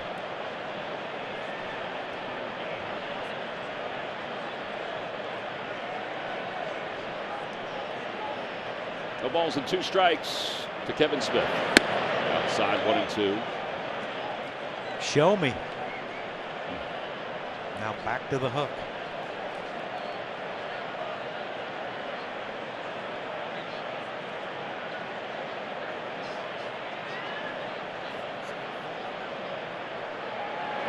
Swing and a miss. He was back to the hook. 6 strikeouts for Nola. 2 outs. John, you almost sound like you know the game a little bit. Well,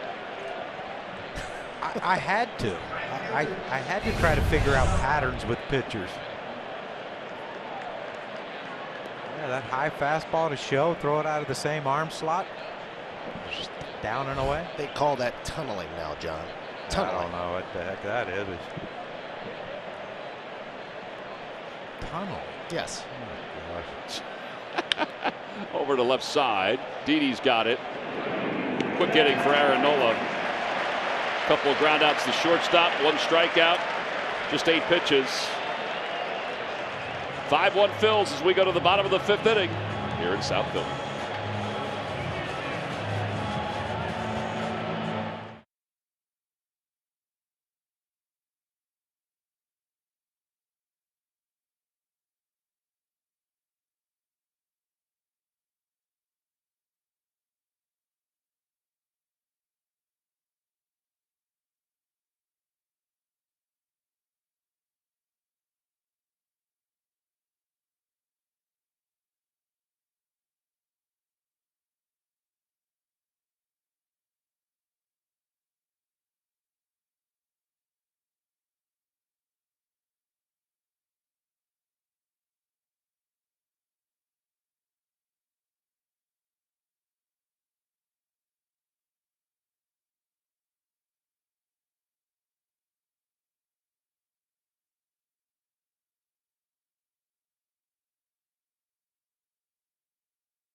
Of Bitcoin or cash with MLB Season Pick'em presented by FTX. View rules and enter at MLB.com/season pick'em.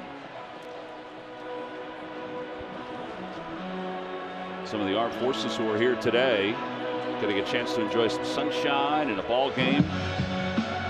The Phillies and the Athletics. Different colors that the A's are wearing compared to when they played here in Philadelphia. The City Series, which was always a fun time that the A's and the Phillies used to get together and play. Here's JT to lead off the 5th inning. And a pitch inside, 1-0.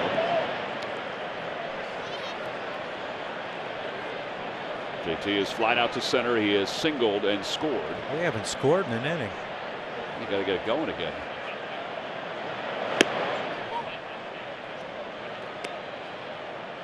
Got some serious confidence in a splitter right there. Throwing, what, a 1-0 split for a strike. Not an easy pitch to throw for strikes consistently.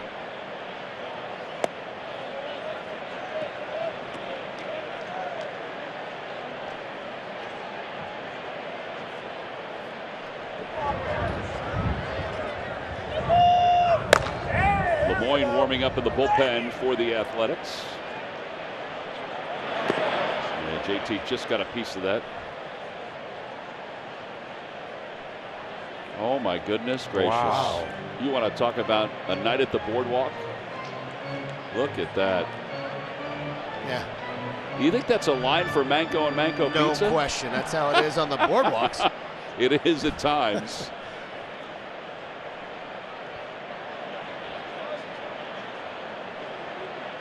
The 2-2 inside 3-2. You have to have your orders set when you arrive at Manco and Manco's on the boardwalk. Yes, because there's a be line. prepared. So asking a bunch of questions and annoying the people behind you is not a good thing? No. Huh. No, wow. you should do that, John. I Just would to have see what never it's thought like. of that. Did you have an issue with that, John? Only with relatives. JT grounds one to third. And one away. Count on NBC 10 First Alert Weather Team. Rated the most accurate by Weather Rate for 7 years in a row. We want to thank them for getting today's weather picture perfect. I mean, this is, you can't ask for anything better than this. Can't draw it up any better. No. Oh, it's, you know, it's everything so far that I think these Phillies fans have come to want to expect from this team. Everything that they've heard about and everything that they saw in spring training. Bryce swings at the first pitch. It bounces it foul. Great starting pitching and score a bunch of runs. Tough to lose. Tough to lose.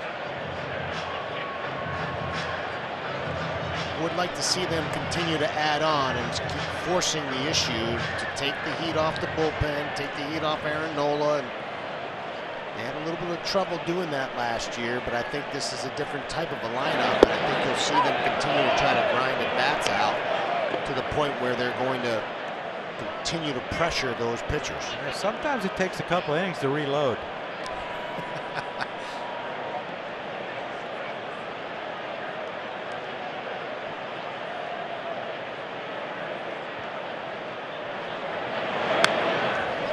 Took a pretty good pass at that. And it remains 0-2. Oh, I think that Bryce would love to have that pitch back.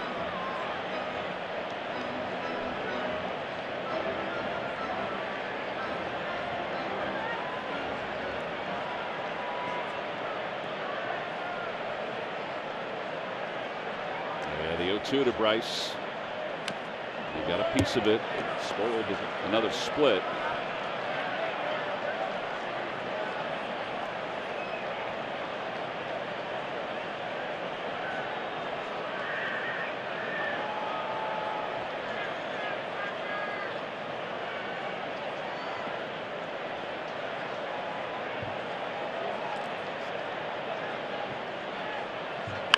Little dribbler over the mound and actually scoots off the back of the mound. Andrews throws him out. And 2 outs here in the 5th inning. Castellanos coming up.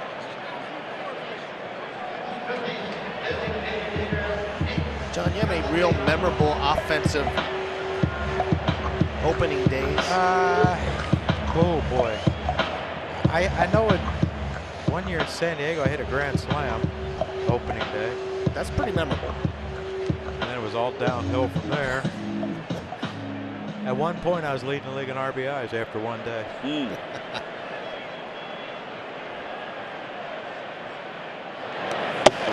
Was there an off day after that? So you had 48 hours to enjoy it? No. I think I ended up hitting 240 that year, which is embarrassing. But it happened. I would have been happy with that. But you could hit. Yeah, 240 wasn't in the DNA, but it was that year. Castellanos takes inside.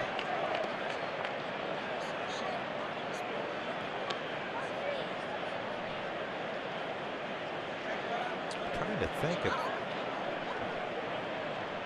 Nah, I can't remember really. Was that 88? Possibly, yeah. 86. Yeah, 88. Hit 240. So we're gonna miss 2-1. Got off to a good start though. There's the Manco stand here at the ballpark next to Campos. I think we might have to sample at some point this year some of those pizzas, don't you think, Tom? Yeah. 2-2.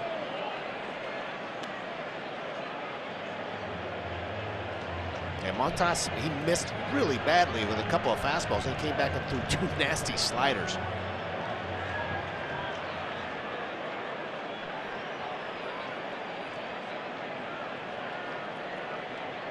And now the 2-2. Got him. And Nick strikes out for the 3rd time today. And a 1-2-3 5th inning. We played 5. We'll head to the 6th.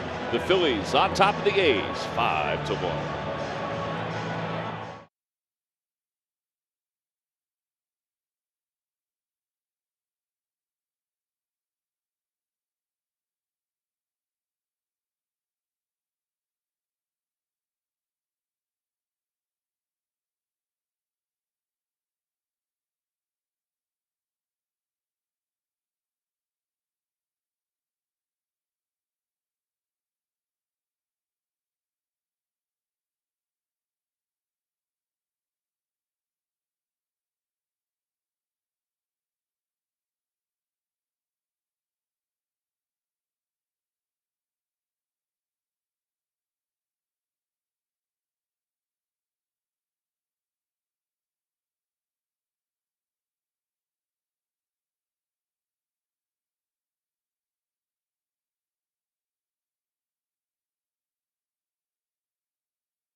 Well, guys, Hugo Blewett is here. He is. Hugo the Horrible.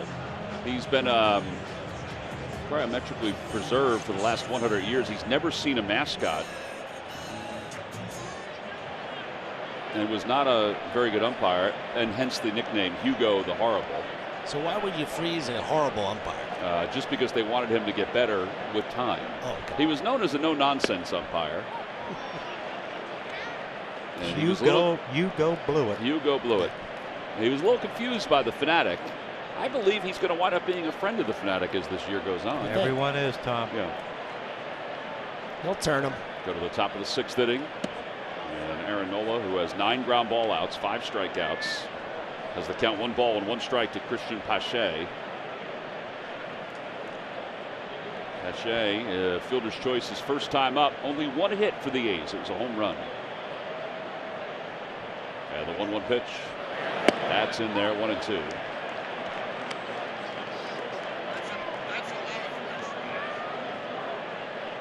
Gotta believe he's gonna go to the hook right here for another strikeout. Uh-oh. John. Uh-oh. I'm gonna have to flip it out there. Out on a limb. Yep. Swing and a miss. He went with a 4-seam fastball. Yep. That's why you're a veteran and I'm not. Oh, you're a veteran, all right. Really well located fastball right there, and But I'm gonna gets it up over the barrel. I'm going to go with this, Ruben. If he'd have thrown him a hook, he'd have struck him out, too. I think you're right. All right. Thank you. Don't want you to feel bad about yourself. Here's Tony Kemp. He's 0 for 2. He's grounded out twice. Once to second, once to Reese at first. Fly ball right field. And Bryce Harper, sunglasses on, out toward the track. A little hop at the end. 2 outs. Don't mind those, do we, Ruben? No, those 1-pitch outs are just what the doctor ordered. Yeah, because we mentioned that maybe 80 pitchers or so before the bullpen gets a chance to take off their sweatshirts.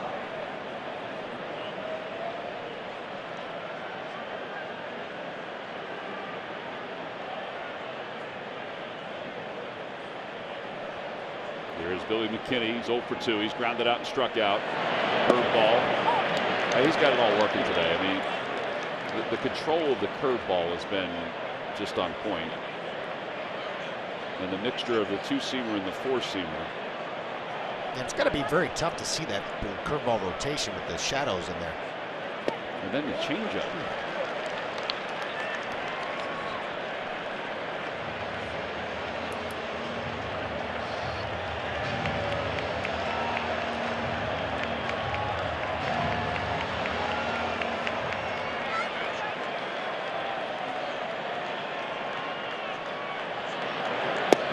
Just a bit outside.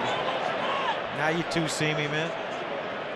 Start that thing at his hip and bring it back after he throws an 0-2 changeup away. So many ways he can go, though. Yes, it's been an effective pitch today. He has 7 0-2 counts. It's worked its way to 1-2 here at the pitch. Swing and a miss. He got him. Threw him a changeup. 7 strikeouts for Nola through 6. He's allowed 1 hit. It was a home run. That is it. We have played 5.5. And Aaron Nola is putting together a masterpiece this afternoon on opening day. The Phillies lead it 5-1 as we go to the bottom of the 6th.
Area local Chevy dealers. Visit ChevyDealer.com.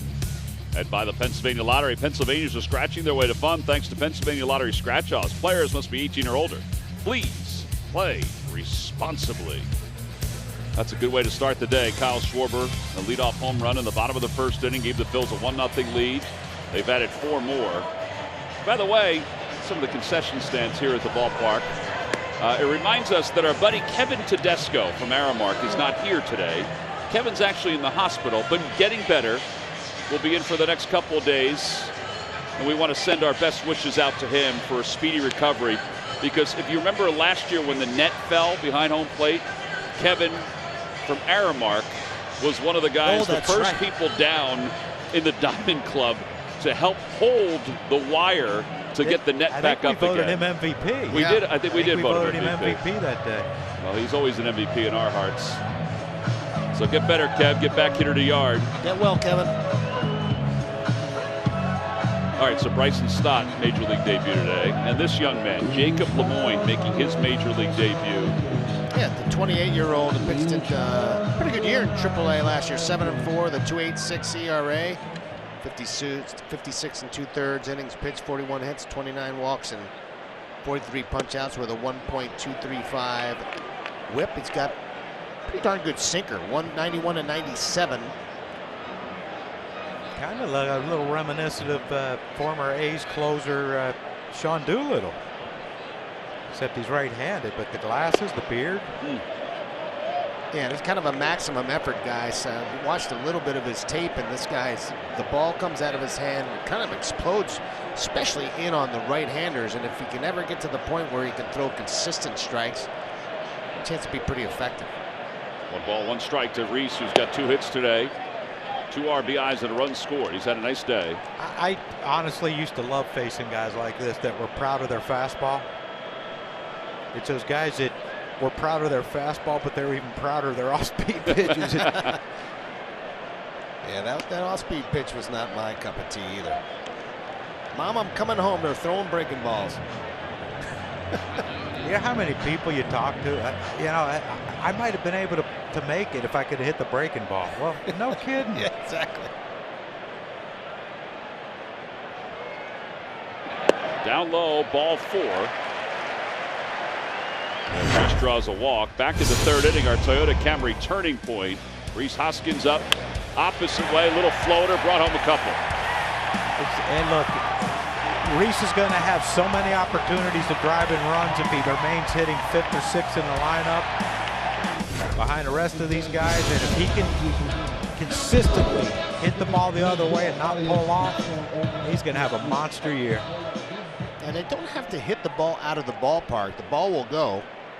I mean, everybody up and down this lineup, there's no reason to try to hit the ball out of the ballpark. And when you can stay inside the ball and through the ball through the middle of the field, the ball will fly.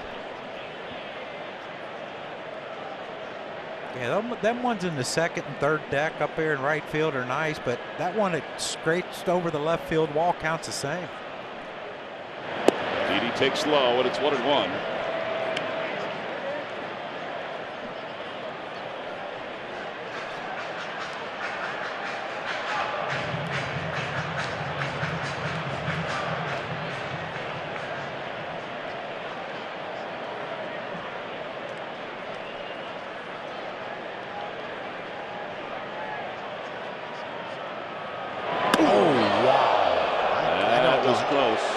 Miss it.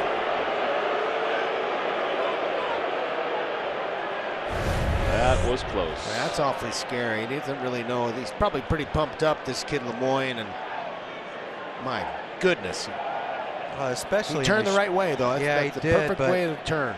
Yeah, turn the head first and then the shoulder come with it, but in these shadows too, Ruben. Because the pitch before, it looked like Didi really got out far, and that's a telltale sign that he's not picking it up good. There you go. Fly ball left center field. And Pinder comes running in to make the catch. Got a bad read on that one. No, that's right. You're working on it. Get your glasses back on. It's opening day for us too. Last night, Thinking of Didi getting knocked to the ground like that, Pete Alonso was hit in the face in the Nationals game, busted up his lip pretty good.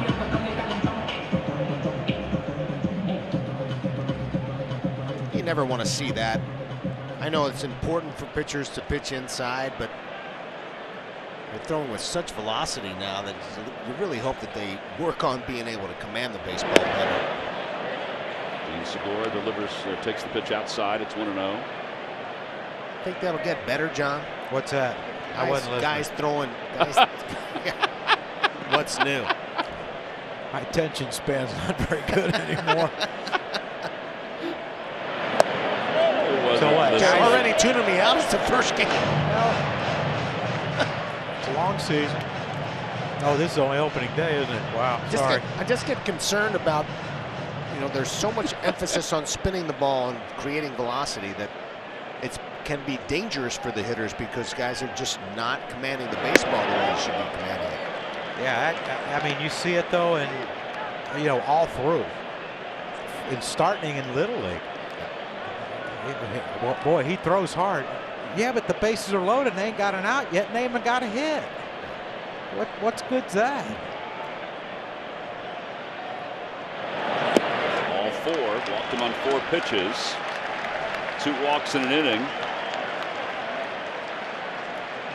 And Bryson Stott is coming up.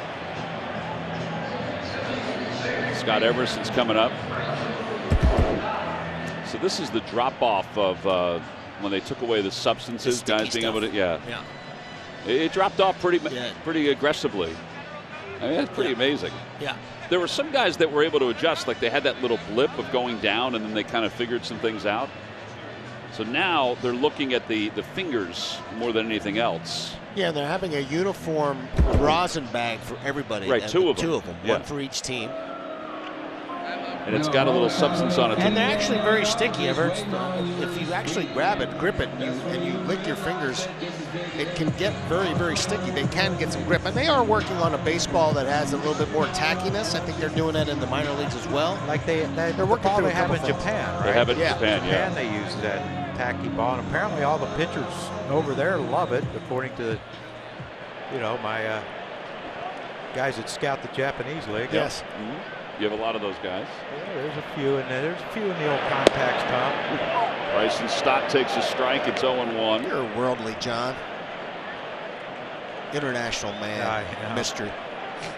Just got a passport a couple years ago. Yeah, really? Finally? I did, yeah. You have it in a safe place? I have no idea where it is. 0-2. We went to, I can't remember where. But it was a really nice place. Well, it was. We went fishing. We went, I can't remember where it was. Had a great time, though, apparently. Was there water? There was water, yeah. I believe it was the Atlantic. What was the 0-2 pitch? 1-2. Turks and Caicos? No, I don't think.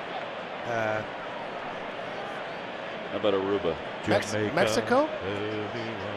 No. It wasn't far from the Great Mountain State. I'm going to text my son and ask him if he remembers. 1-2 pitch outside, 2-2.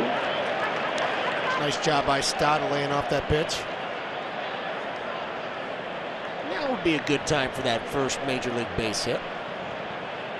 There's Bryson's family. Never a bad time for that, but this would be especially good. And the 2-2 pitch. Swing and a line drive down the right field line toward the pole, and it is just foul. Woo!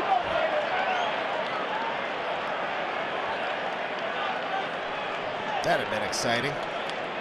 I love it, the fact that his family's here. And they're more than likely going to see his first hit eventually. That was a beautiful swing. See how really short and quick, though?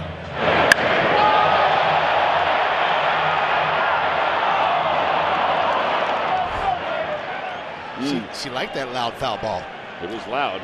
And the 2-2 again. And a line drive out to right field, a base hit. His first major league hit is a single to right. It'll load up the bases with one man down. That's a keepsake The first of many for Bryson Stott. That's making Vegas proud.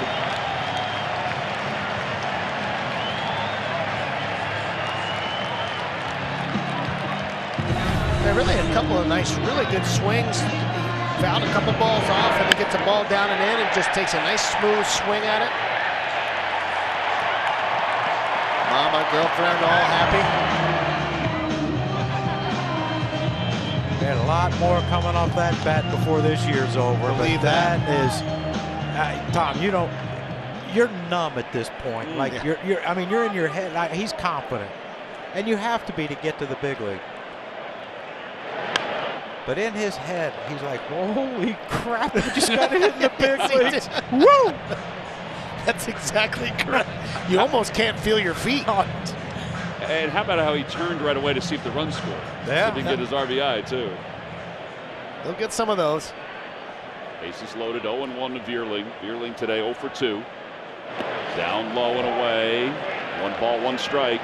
It's where Veerling just has to stay on something and think the other way and drive it. He hits that same ball. Look where Steven Piscotty's playing. Wow. I mean, he's like 4 steps from the warning track to a right-handed hitter. He hits a ball into the right center field gap, and he might have an inside the park homer. That's how shallow they're playing. Pache's playing in center.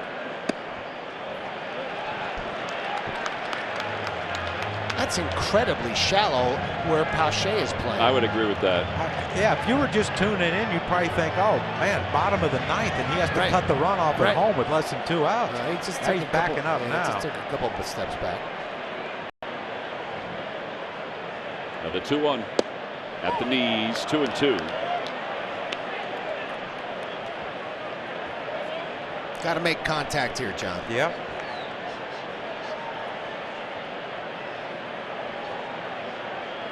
Now you just think hit, hard somewhere. If it's on the ground, so be it, but hard somewhere, but put it in play. Just a bit outside. We'll let you know by the crack of the bat.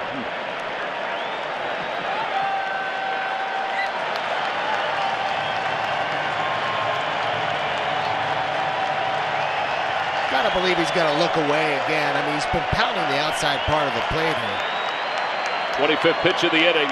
And the 3-2 coming with 1 out.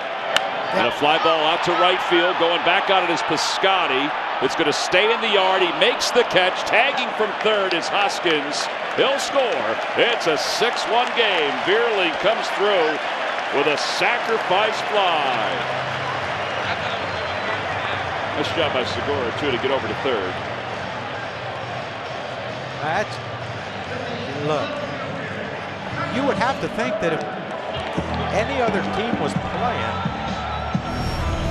he might have 2 doubles. Yeah, they obviously have a scouting report on him that if he hits the ball in the air, it's going to hit it to the corner. And I mean, they had him perfectly played there twice. It's a nice job by their advanced people. And a good job by Veerling. Yeah, sometimes you think, oh man, if I hit it there again, and then you try to change your swing. He said, what the heck with it? I'll just make it 6-1. And now Schwarber takes inside. Let the big man come up after me with 2 on. Got a chance to get real extended right here.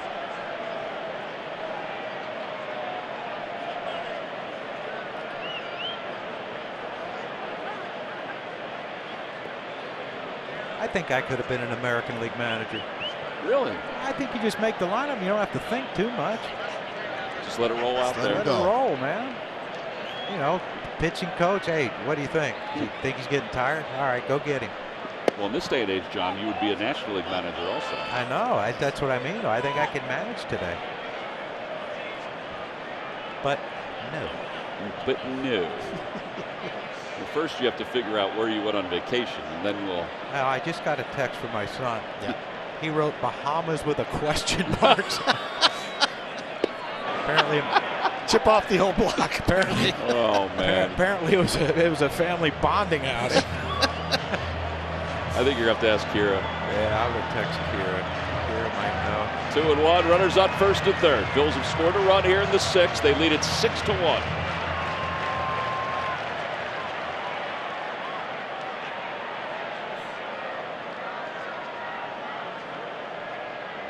And the pitch coming in is Schwarber. And a high fly ball out to left center field. PHI is there. A step from the track, makes the catch. Just the inning is over, but the Phillies do score a run on the sac fly by Bierling. We'll go to the 7th. It's the Phillies 6, the A's 1.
Time now for your Delaware Valley Honda Dealers game summary. Phillies are on top 6-1. Aaron Nola 6 innings, 1 hit, 1 earned run, 7 strikeouts. Kyle Schwarber led off the first with a home run. And Rhys Hoskins has a couple hits, 2 RBIs, a walk, and 2 runs scored. We go to the top of the 7th inning. And we're not there yet, but for some of the stands, they're there. Mr. Yingling. Yes. Pop open a cold Yingling lager, traditional lager. Perfect day for it. I had one last night. It's cold, it's refreshing. And tasty. May even have one tonight. As well you should.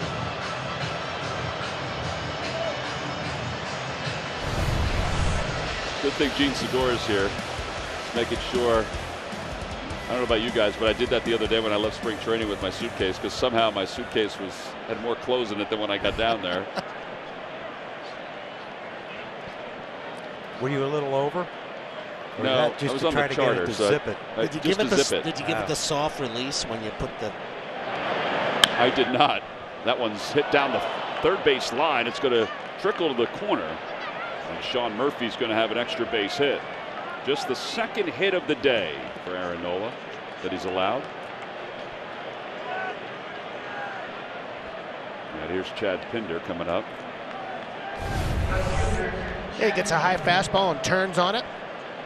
Sean Murphy slides it down the left field line.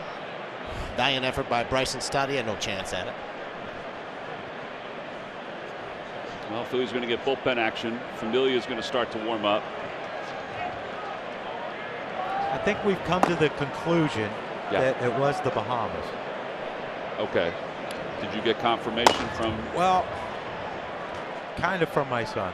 So what are you fishing at the Bahamas? We caught Pompano. Or no, oh gosh. Oh no. Oh boy. That was a mistake. It's in the dolphin family, but they're beautiful. They're like yellow and. Or no, that might have been Hawaii. I don't know. God, quit asking me questions. 0-1. And a line drive base hit it to left field. Murphy froze for a moment, and he's going to be held at third. All right, so back-to-back hits. First time today. And first and third. Yeah, nobody out. This is the most number of up and downs he's had. You know, they're trying to stretch him out, and he's got a nice lead, but he's gotten a couple of pitches up in the zone now, and that could be indication he's starting to tire. Yeah, he's only at 68 pitches. I say only because we thought he might be somewhere near 80, but the up and downs is what they talk about more often now. It's the amount of times the amount of innings basically he throws. Plus, he had a very, very long inning. That last half inning, even though we only scored 1 run, Turbo. Probably about maybe a 20-minute inning. Turbo sinker getting ready to come in the game. Seth Brown bounces a curveball foul. You notice they're attacking early. They're not going to wait to get struck out. So there's sometimes it takes you 7 innings to realize he's throwing strikes, and maybe we should start swinging. Plus, is it a little easier to see now? Yeah, they're because all he's in the shadow. Yeah, the hitter's in the shadow and Aaron's in the shadow. There's a little bit of sporadic sun peeking in there, but I don't think it's enough to hurt you seeing why.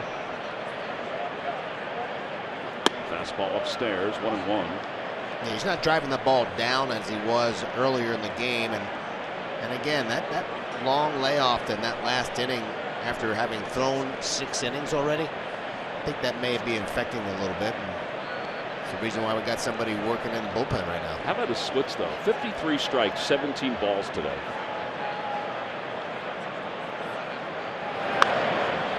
Well, he's ahead now, 1-2. And again, Ruben, another pitch up. Yeah. And like if you're the catcher, are you concerned with, like, he can't get his fastball down? If I put down breaking balls, is it going to be a hanger? Or can he get enough leverage to pull down on that thing to get it down in the zone? Yeah, that's what makes it difficult when the guy starts to tire and he just can't drive the ball down into the zone like he was earlier. Runners lead off first and third, and Nola delivers. Outside with a changeup.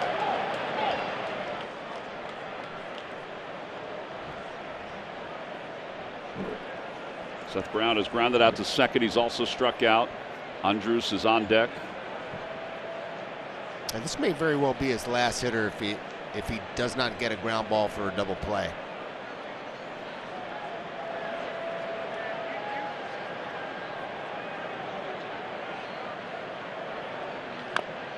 Ouch. That's painful. He hit everything but the guard. It's a bad feeling. Breaking ball down and in, and got it right off the top of his foot. Oof. Good double play guy now. I don't think he's going to be getting out of the box. I don't think he's going to be full speed if he hits a grounder. No. Hey, you know, the only thing you'd hope it ain't a fracture in there. I mean, my gosh, opening day. I don't know how more guys, when they hit balls off their feet like that, don't have more fractures. And they might just not go get checked. Who knows? 2-2 pitch coming. Curveball hit foul behind home plate. That's the danger pitch right now, because everything's up, and that was a hanger. Luckily for Aaron and the Phillies, it stayed away. If that ball's middle of the plate and up like that, or even in, those things usually get hit a long, long way.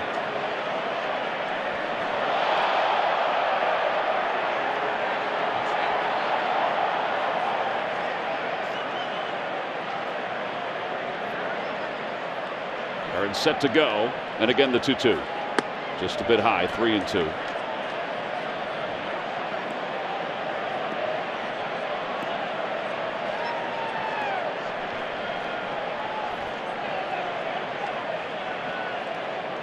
Yeah, real big pitch right here. Needs to try to fight to get the ball down in the zone to try to get that ground ball. He shook off to the curveball. And a high fly ball to deep right field. It's going to be a 3-run home run, and all of a sudden this is a 6-4 game.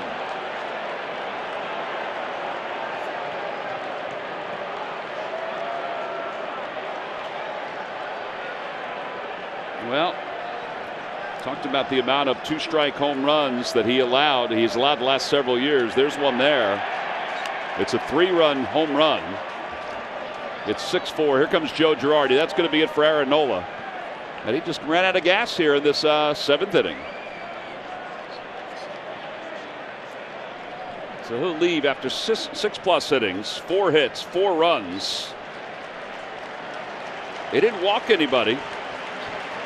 And struck out 7. He hit 1. We'll get a nice round of applause as he leaves the fields. Pitching change. Phillies up 2, 6-4.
TV at T-Mobile. T-Mobile.com/MLB is where you can check it out. Well, Mark Kotsay in his first game as the manager of the Oakland Athletics. His team has climbed all the way back. Now it's a 6-4 ball game, and the Phillies will send Jeurys Familia out to the mound here in the 7th inning with nobody out. 3 runs are scored. Yeah, it was pretty clear that Aaron just, as you said, ran out of gas and leaving a lot of pitches up in the zone in that last inning. And now it's time for the bullpen to step up. First pitch inside, according to the home plate umpire Dan Iasonia. That was close. Right down the middle for a ball, I think. Close, yeah. Andrus is 0 for 2. He's grounded out to short twice.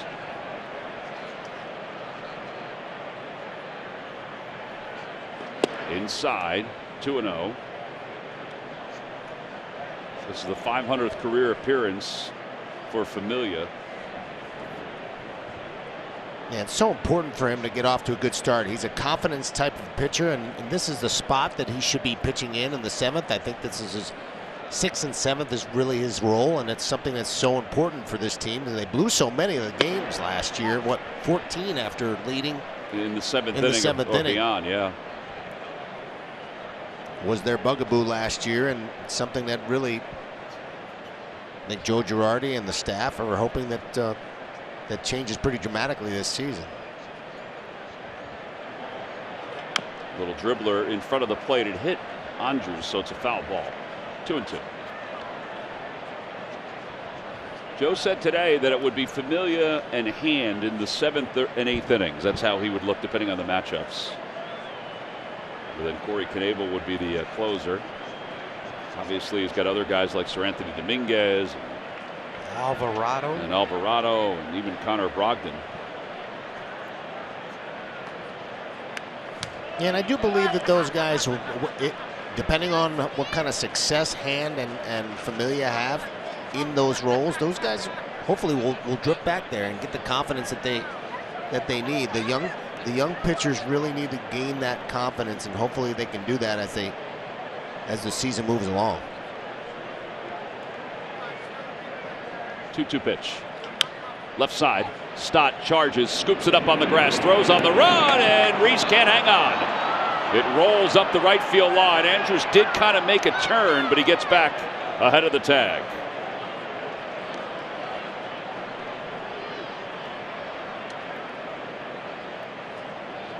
He may have broken his belt.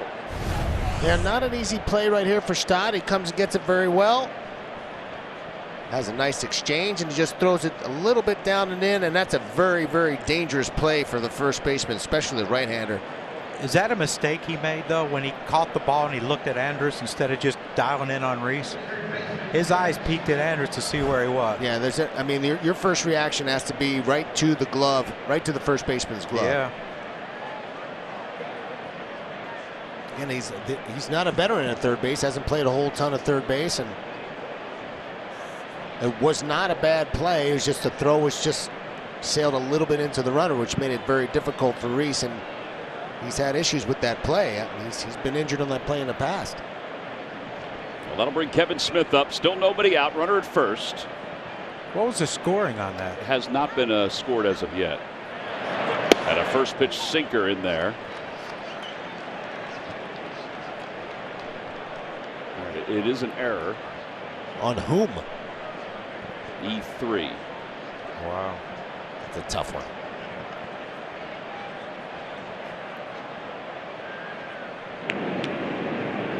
You get a guy throw up the line like that, or into the runner, and that runner's running as hard as he can run.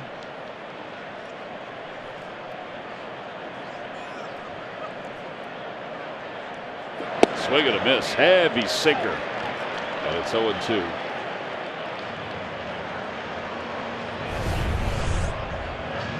Yeah, this is really his calling card. That is a filthy sinker, and it's probably in the 96, 97 mile an hour range. And that's where he needs to stay, right down there, try to get that ground ball for 2.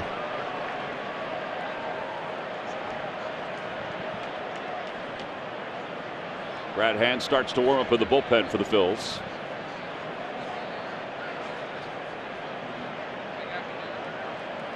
No balls and 2 strikes. Runner at first. Check swing. That was I'm going to throw the hardest sinker in the history of baseball. Cut it loose. Then he just pulled it. Now go back to that one where it goes down and in. Swing and a miss. He got him. He went down and away, but it had some dip on it.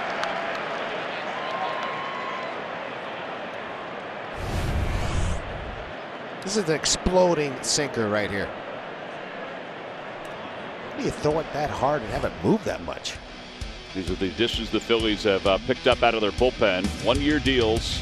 Knebel will close. Hand will set up. Familia as well. 125 career saves for Familia.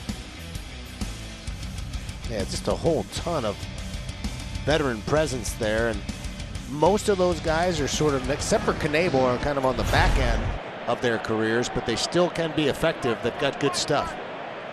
You know, and you would think that having those guys down there would help Alvarado, would help Connor Brogdon. You know, because, you know, look, at one point they were all closers. And so they pitched in the highest leverage situations that baseball offers. So you would think that they could work with some of these young guys, Connor Brogdon, Alvarado, and others, and just, you know, hey, here's what to expect. Here's how you go about it. Yeah, and actually I did talk to Alvarado about that, and he said that he and Juris have been speaking a lot. They've really connected really well. Well, they're similar. You know, heavy, hard, upper 90s to 100 sinkers. Power sinker, yeah. Here is Stephen Vogt, the pinch hitter, with the count 1 ball, 1 strike. Crowd of more than 44,000 on hand today. And be careful with Andrus. He may run here. I know that they're down and they're trying to be careful, but he may run here. 1 ball, 1 strike. Ground ball toward the right side. Could be two. Segura to second for one. Stott over to first. Not in time. Vogt beat it out.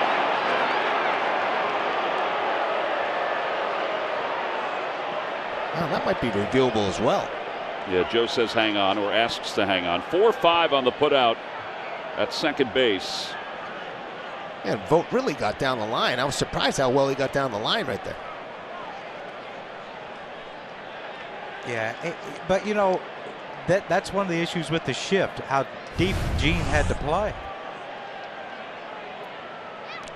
Oh, wow. Well, that's we're going to go back to the interpretation. And they're going to review this. They are going to review it. Might as well, 7th inning.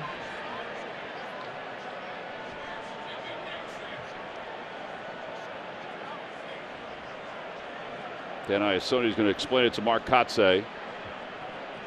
Call on the field is safe. Philadelphia has challenged.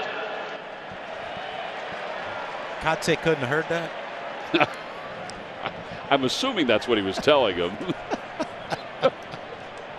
How about today? They're wasting more time of our lives. How about today? So there's a DJ that the Phillies now have at the ballpark that, you know, plays before the game. The players, nice. You know, during BP, the players really liked it. Get their groove on. So the music was pretty loud in a good way, and Joe had to go over to the DJ and say, "Hey, do you mind saying that Group 2 is going to hit next?"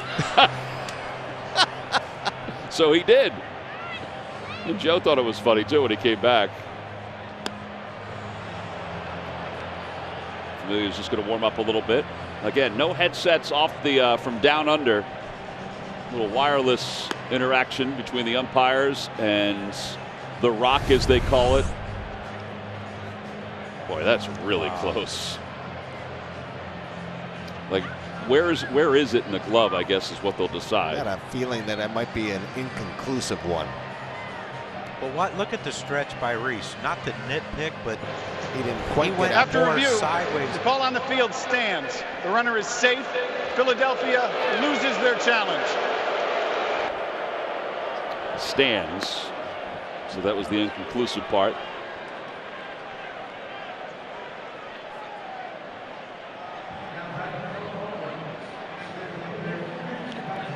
All right, so 2 outs here in the 7th inning.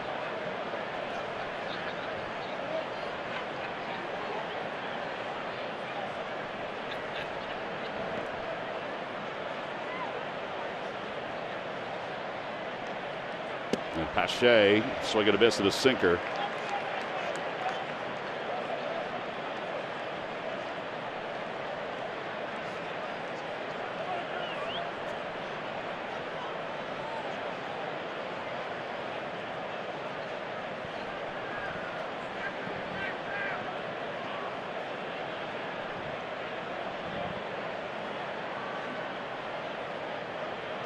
Over toward third, off the glove of Stott, and everybody will be safe. So the inning will continue, and back to the top of the order. That's a base hit. Tony Kemp is due up. We'll see if they decide to go to Joe, if Joe decides to go to the bullpen. The sinker PHI takes a nice swing at it. Just glances off Bryson Stott's glove, and I bet you in another week he makes that play. Yeah, and that's the thing with tough play hitting, you know, in the top of the order coming up, you got to play in for a bunt. Well, that'll be it for Familia. So Joe will go to the left-hander with Kemp due up. We'll see if Mark Kotze changes some things. We've got another pitching change. Phillies up by 2, 6-4 here in the 7th.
The New York Mets come to Citizens Bank Park to take on the Phils. It begins Monday at 6:45. Tuesday's also a 6:45 first pitch. And then Wednesday is at 1:05. Purchase your tickets today by going to Phillies.com. 44,000 and change here today. Aaron Nola went 6+. He allowed 4 hits and 4 runs. And he's hoping that Brad Hand can get the last out here in this inning.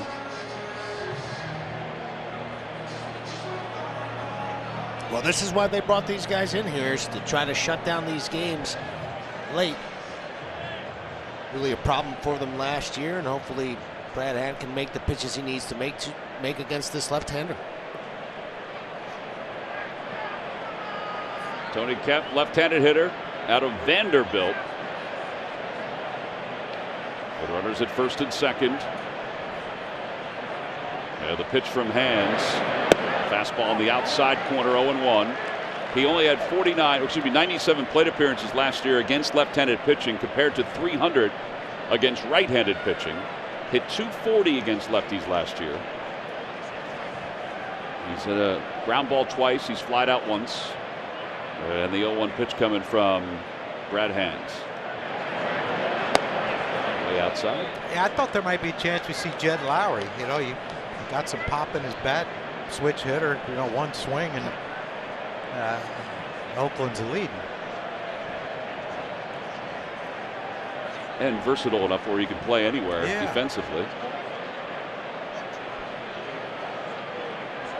Lowry's out in the on-deck circle. Check swing, slow roller. This is going to be a tough play. Stott bare hands, throws, and he throws up the line. 1 run will score. Segura backs it up. And it's now a 6-5 game. That'll be the second error of the inning for the Phillies.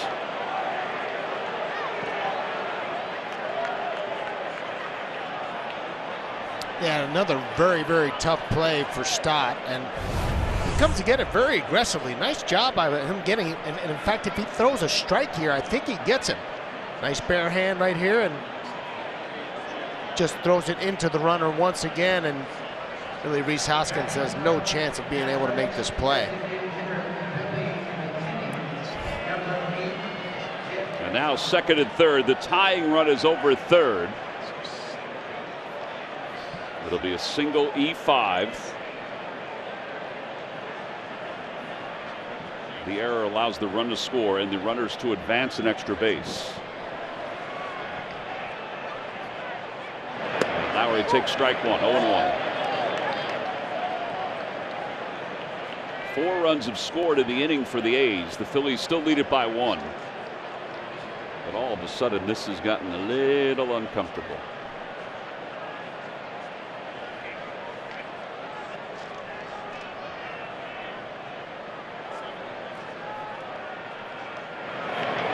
Fouled away. Another homecoming for an Oakland A. Saw Vogt come into the game, and he was coming back after several years of being in a couple different clubs in Milwaukee and Atlanta. And now Jed Lowry, after having a pretty good year last year, signs back for another 1-year deal. Yeah, 14 home runs, 69 runs batted in last year.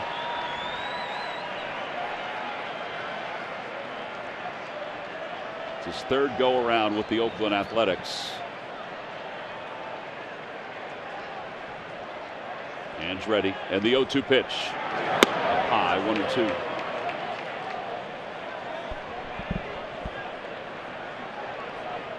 It's the 6th pitch thrown by Hand. There have been 32 total pitches. It was like the first 5 innings for Aaron. It did seem that way. Both Nola and Familia hoping to get through this inning. Check swing and a call. Strike 3. Broke it right on over the plates. Now the side is finally retired. Well, 4 runs score in the inning for the Athletics. 3 pitchers for the Phils get them through it. And now it's time for God Bless America. Tech Sergeant Megan May of the Pennsylvania Air National Guard is going to step out onto the field and provide us with God Bless America for the first time this year here at Citizens Bank Park. Pennsylvania Air National Guard as she sings God Bless America. God bless America, land that I love. Stand beside her and guide her through the night with a light from above. From the mountains to the prairies to the oceans white with foam. God bless America, my home, sweet home. God bless America, my home, sweet home.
For the Athletics.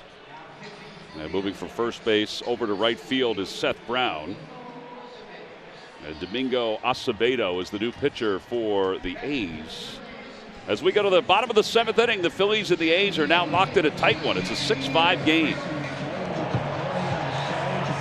Yeah, Acevedo, their right-handed setup guy, was 6-0 with a 3.37 ERA in 10 games. Got a pretty strong three-pitch mix of four-seam fastball, slider, and changeup. Really relies on his power. He's got a really, really good arm. We'll face JT to start things off. JT's 1 for 3. Phillies with 6 runs on 7 hits, 2 errors. The A's 5 runs, 6 hits, 1 error. Over to third, a foul ball.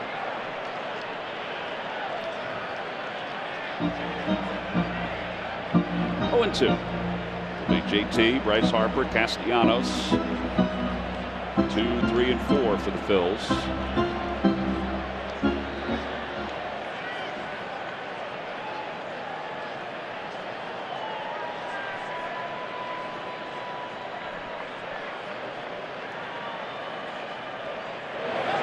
And a strike 3 called.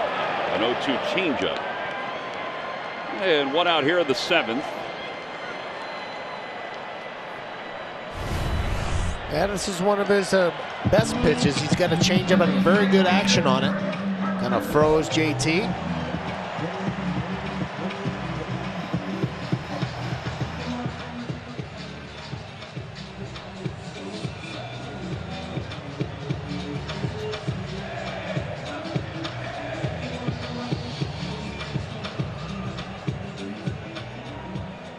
Well, now Bryce Harper. Harper 1 for 3 today. 10th opening day roster spot for Bryce. He and Gene Segura have the most among the Phils. Yeah, really important for them to try to get a run up on the board right here to try to slow down the momentum with the A's and give that bullpen a little breathing room.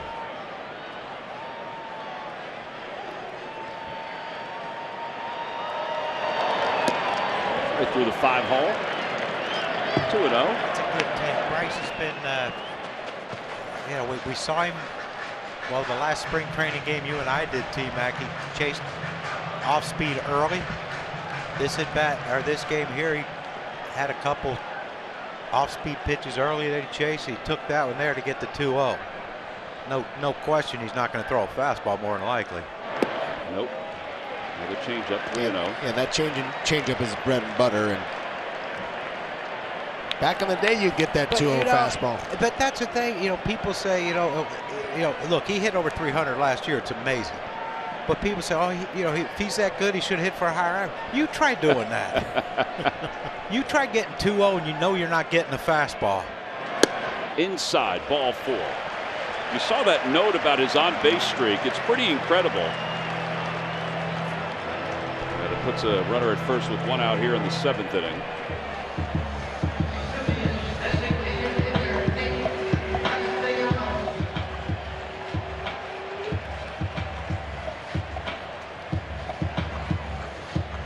Reach base safely in 37 straight at Citizens Bank Park. Second longest streak here at the ballpark for Jimmy Rollins, who had 44 game on base streak. And now Castellanos, who is 0 for 3. 3 strikeouts today for Nick. Now would be a good time as any for him to get his first Philly base hit. Sure, he was thinking about the same thing. Well, you remember the last time the attention got diverted by the guy on first?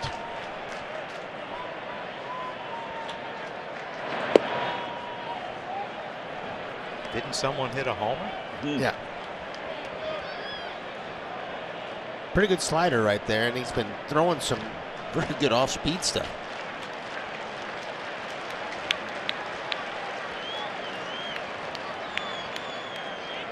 Oh, 0-1 with a runner at first. That almost looks like a balk. It looks like he's turning before he steps off the rubber. It does. I'm surprised no one's saying anything from the dugout.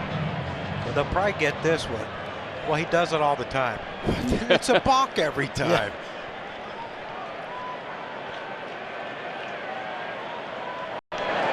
Low, ball 1, 1-1. I don't know how a guy comes set and then he lifts his front foot up a couple times. Like, shouldn't you, as soon as he lifts that foot, you should be able to run whether he resets it or not? He can't throw to first, you wouldn't think. But I asked an umpire once, he said, well, if he does it all the time, then it's a balk all the time. Yeah, baby. Down the left field line. Fair ball. It kicked up some chalk. Castellanos with his first hit in the Phil's uniform. Harper steaming around third. Heading for home. He'll score. And Castellanos going to third. And that may not have been the right decision. But he has an RBI double. And the Phillies add to their lead. It's 7-5.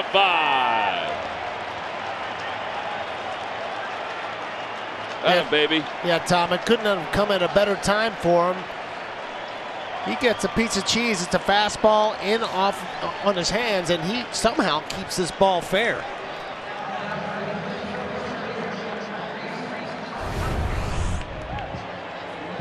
Ball's running in on his hands, and he stays inside it. Oh, that's a nice swing right there, John. It is, and that's how he can keep those balls fair. Yeah.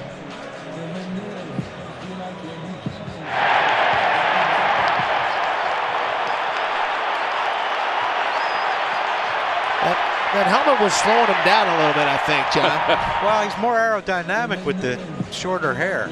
That's a Sarge play right there. The Sarge knocking the helmet off.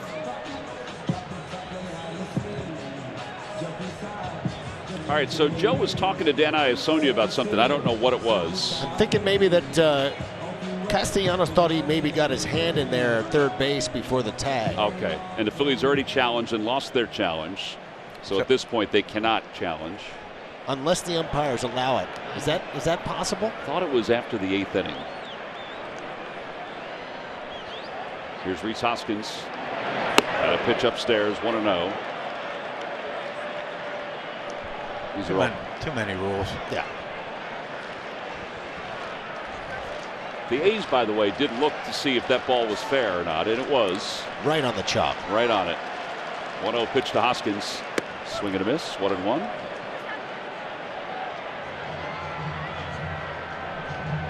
But this is, kind of what you thought might happen with this team. Make an error, let a few runs in, and then come back and score yourself. Bouncer foul.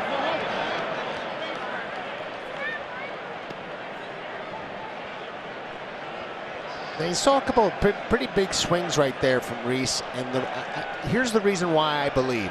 With 2 outs, he's trying to get himself either in scoring position or drive a ball out of the ballpark. He's not going to steal a base, so he's trying to get in scoring position or try to jump on one. In the other situations, he's just trying to put the ball in play and make something happen and drive a run in. Yeah, and now let's see with 2 strikes if he makes an adjustment and takes what the pitcher gives him.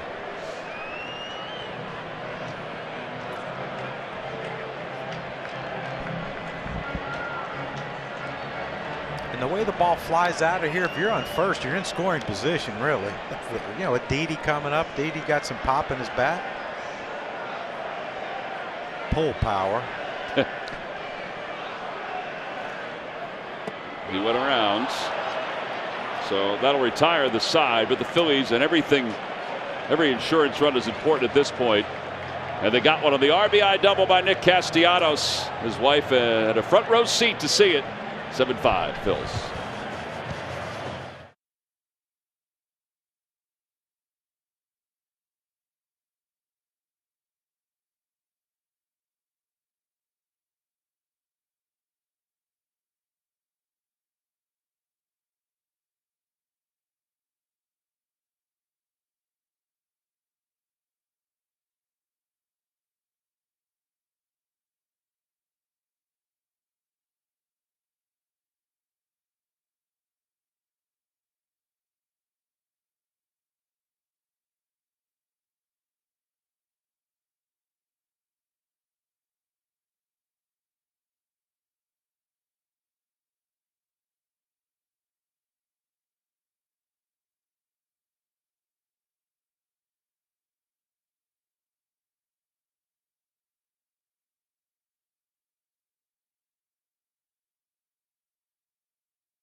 Phillies baseball is brought to you by your local Delaware Valley Honda dealers. Hurry to your local Del Val Honda dealer. Visit DelValHondaDealers.com. Center City's looking gorgeous here this afternoon. On a beautiful afternoon to start the 2022 season. The Phillies lead it by 2. And Sir Anthony Dominguez, after a stellar spring, is on to pitch the top of the 8th inning. Great to see that they have the confidence in Sir Anthony to throw him out there in the 8th in this situation, and he really threw the ball well this spring. It's nice to see him back on the mound and firing. Sean Murphy leads it off, and a first pitch at 96 miles an hour. Upstairs, 1-0. Brad Hand, a third of an inning, 1 hit, 1 strikeout. Familia gets charged with an unearned run. Ground ball over to third. Ball is finding Bryson Stott. This time very clean. And 1 out.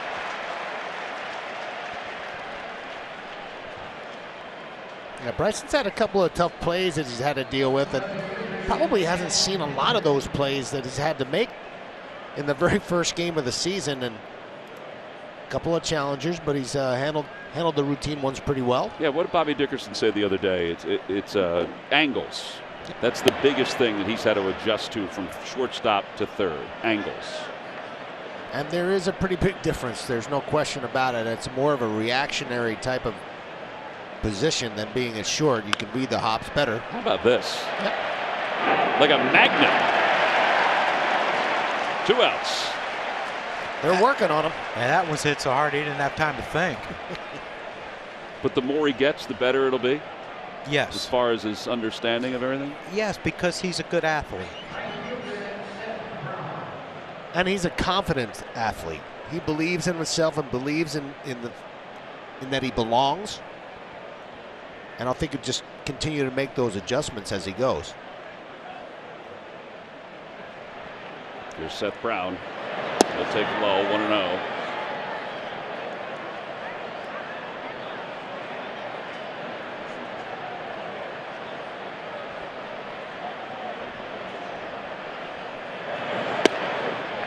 Tell you what you've noticed about this game being in the 8th inning, our outfielders haven't caught many fly balls, have they? I think there are only 2. Yeah, there's only 2 that I have, both to Harper. Well, there you go. There's another one. Man, you are right on it all today. What do you want to talk about in the bottom of the 8th inning, John? Let's go to the lottery. Let's go to the Vegas. Go right here to live. 7-pitch inning. Welcome back, Sir Anthony Dominguez, in a very strong way. Phillies up 7-5.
Defensive plays of the game. How about this 7-pitch inning from Sir Anthony Dominguez?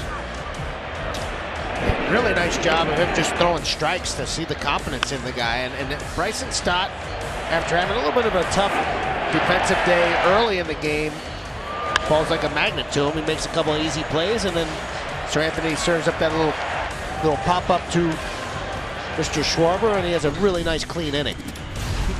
Our Hyundai defensive plays of the game brought to you by your local Hyundai dealers. So how about that inning from Sir Anthony?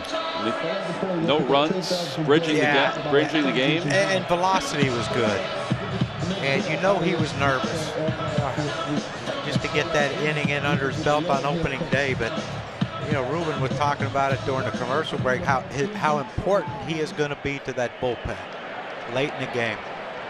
I think he might be the most important. I mean, obviously the closer's clearly very important, but I think Sir Anthony can really solidify the bullpen in a lot of ways. Check swing, ground ball over to third. And it's Andrews, the shortstop, who makes the play. 6-3. Kirby Snead, the pitcher. Yeah, Kirby came over in that Matt Chapman trade, one of the players that came over there and pitched in Buffalo and Toronto last year. Just 7 games in Toronto, 2.35 ERA. He's 7 2/3, 7 hits, 2 walks, and 7 punch outs. He actually threw pretty well when he was in the big leagues. Pitch outside to Gene Segura. That low 3 3/4 delivery. He's got some life on his sinker and a sweepy slider. And some good flow. Yeah, he does. He's got a lot of flow.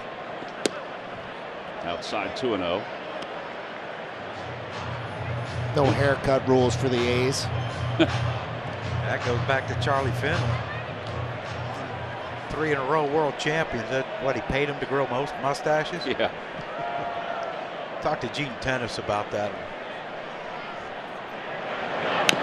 And he's like, what the heck? Man's gonna pay me, I'll grow a mustache. I don't know if they're that happy with Mr. Finley. No, but He didn't ingratiate himself too well with those players. They didn't mind taking his money though.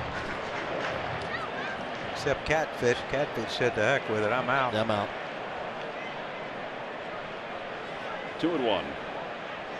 We got a new screen up here with a telestrator, but this game's too close for me to start dabbling with my drawing. Line drive out to left center field. That's in for a base hit for Segura. Tight turn around first, heading to second. The throw is a bit offline. That's a double for Gene. You got anything that you want to draw with this? You can show it off a little bit. Oh, man, yeah, I got to take a look at it. Yeah, let's go. Where's that thing? All right, so you watch a swing, beautiful swing. Look at that, very on plane. But now watch PHI, watch Gene when he makes it. I got an arc thing here. I can do so many things. Well, I guess we're going to show this again. Okay, I don't know how to draw a straight line that way. I'm going to have to come in early tomorrow and get some work done. Yep, I'm done. I thought that went pretty well, though, John. Yeah, I mean, I like the plane. Yeah, straight plane. Flat, no launch angle, just line drive. Nice and flat. But I wanted to show that the little arc that PHI took to get that ball, and then throw the slider. Yeah, he threw threw a nice the little breaking second ball. Yeah. Yeah, a little cutter. I'm gonna have to get on this. We're going to get you an Etch-a-Sketch to bring home with you and try that out. What is this, red? Try it. Can you change Try it color? now. Try it now.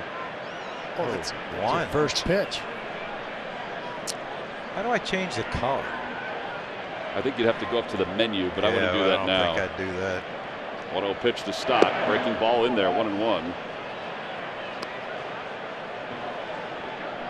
Now, this is what we saw with Stott in spring training against the few times we saw him hit off a lefty, shooting everything the other way, staying on a ball and shooting it the other way. And that works well. You ain't kidding.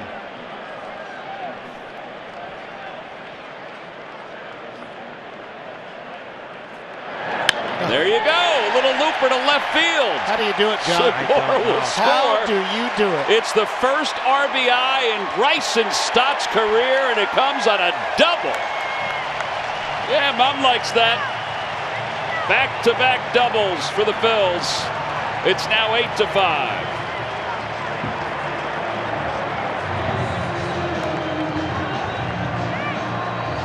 And Nostradamus made another good call right here. He gets a fastball inside. He doesn't try to do too much. Stays right through it. Finishes his swing and just serves it out to left for a nice little smooth double. I tell you, there's something to be said when you use your hands when you hit. You can make a great adjustment with your hands within the pitch, and that's what Bryson Stott did right there. On the outside corner to Bierling, who has an RBI today. He's 0 for 2. Corner. Well, according to Dan Iasonia's corner. That was more around the block.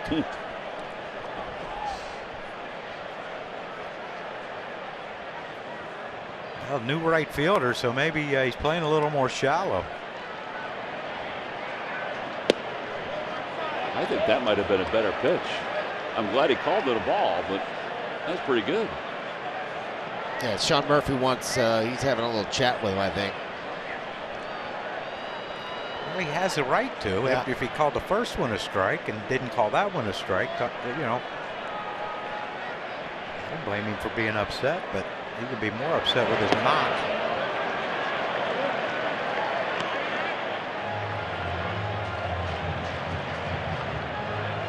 Real good situation for Matt Vierling right here. He's a very, very good hitter against left-handed pitching.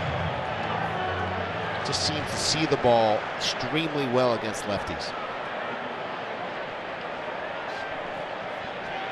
2 balls, 1 strike. 2-2. I think he's a little upset he didn't take a pass at that one. Yeah.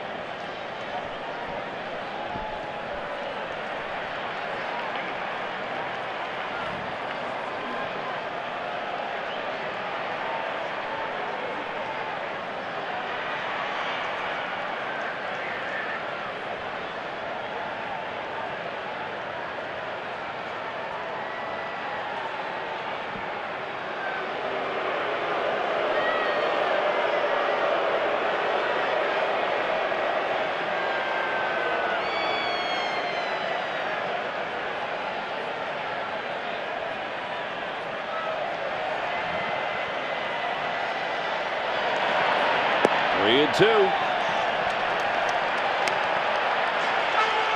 you what, give our young guys some credit. They've thrown up some pretty good at bats. Vierling lined out. You know, he got the 1 sack fly, but you know, both balls on a line to right field. And Bryson Stott with a couple knocks.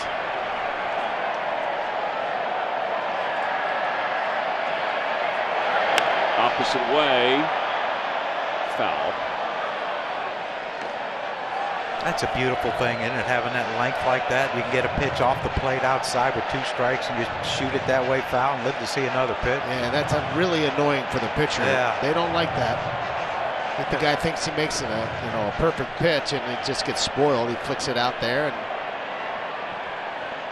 keeps that at bat alive.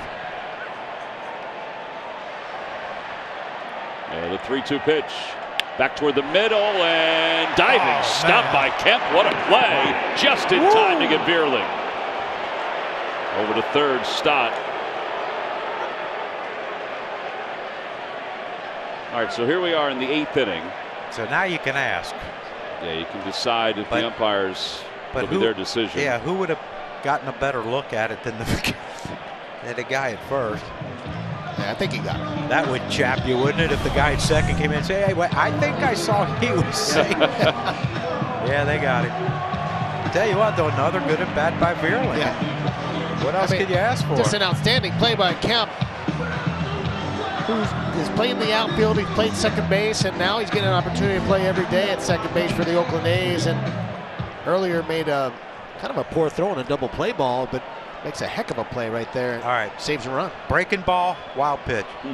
He's going to try to overthrow it. Maybe not. If that happens, we're definitely going to live afterwards. Oh, man. Woohoo.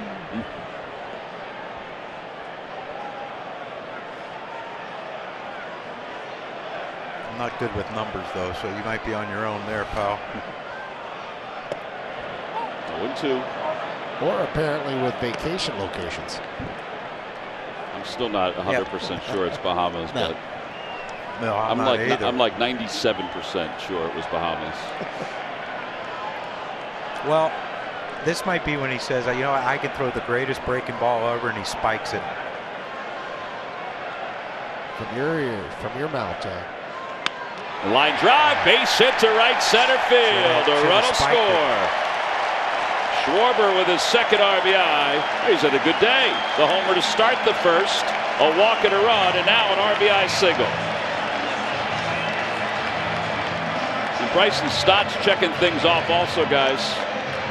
First hit, first double, first RBI, first run. Then tomorrow, triple and a homer, and he's got it all covered. Yep. Cycle. Check all the boxes. And you said it yourself, John. This is the way that the Phillies, I think, are going to be winning a lot of games. They're going to continue to pound and continue to work these pitchers. Well, we saw it a lot last year. They had trouble overcoming their errors.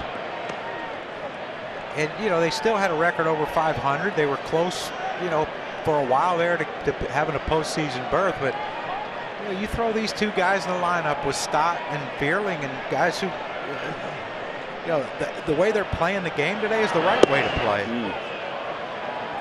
One ball, one strike to Real Muto. Yeah, that was one thing they just could not do. They would get out to early leads, and then they would not finish teams off with additional runs late in the game. And with this lineup, I think you're going to see that a lot.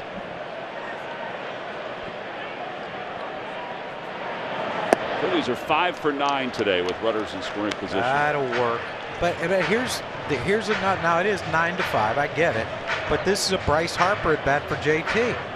They don't want to bring the righty in just in case JT gets on. Now our two lefties got hits off of him. Popped up. Get out of here. Get out of there. Near the Phillies dugout. Out of room. My son's sitting down there. If he missed that thing going ricocheting off that net, he'll never hear the end of it. He played in intramural softball. First game they killed the team. He said, "Dad, we're the team to beat." Next game he played the Villanova football team. He said they got annihilated. He said, "I don't think we're the team to beat anymore." I said, "Well, you were tonight." Zach Jackson warming up in the pen. Connor Brogdon has started to warm up in the Phillies bullpen. He joins Knebel.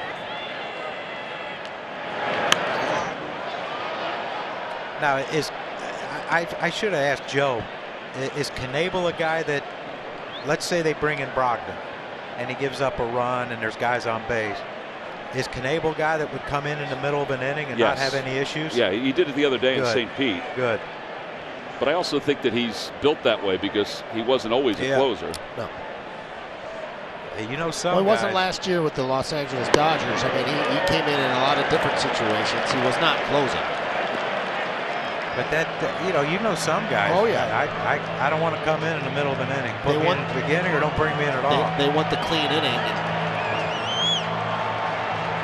But I don't think he's like that because he's been used to, you know, pitching in the 7th or 8th inning with traffic. 3 balls, 2 strikes, 2 outs. And the pitch to Realmuto. Runner goes outside, ball 4. It brings Bryce up with 2 on.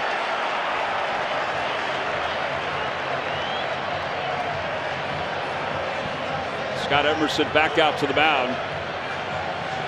Just grinding out those at bats. It just will wear on, especially in a long series or any series. But you know what I liked about their approach today that we hadn't seen in, you know, they're aggressive early, but they're aggressive in the strike zone early. That's the key. Like, you know, everybody say, "Oh man, here's a first pitch hitter." Well, or swinger, you know, what if you throw him a ball, will he swing at it? You know, they're not swinging at balls out of the zone. First pitch. Well, don't forget, coming up this Sunday, it's Cavity Busters Kids Opening Day when children 14 and under and John receive a Phillies windbreaker. It's a 105 first pitch. Visit Phillies.com to purchase your tickets and get a great giveaway.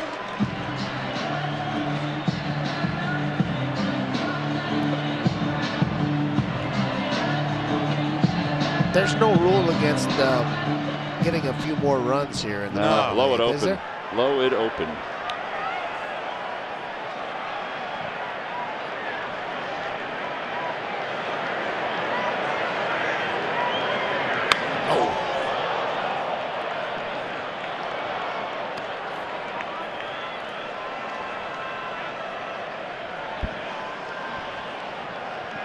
Those are the pitchers used today by the A's.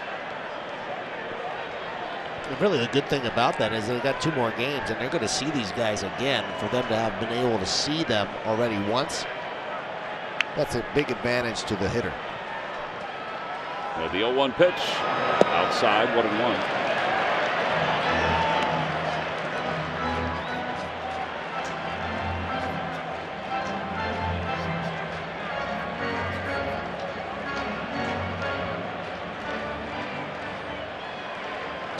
Harper's hero. Oh, man.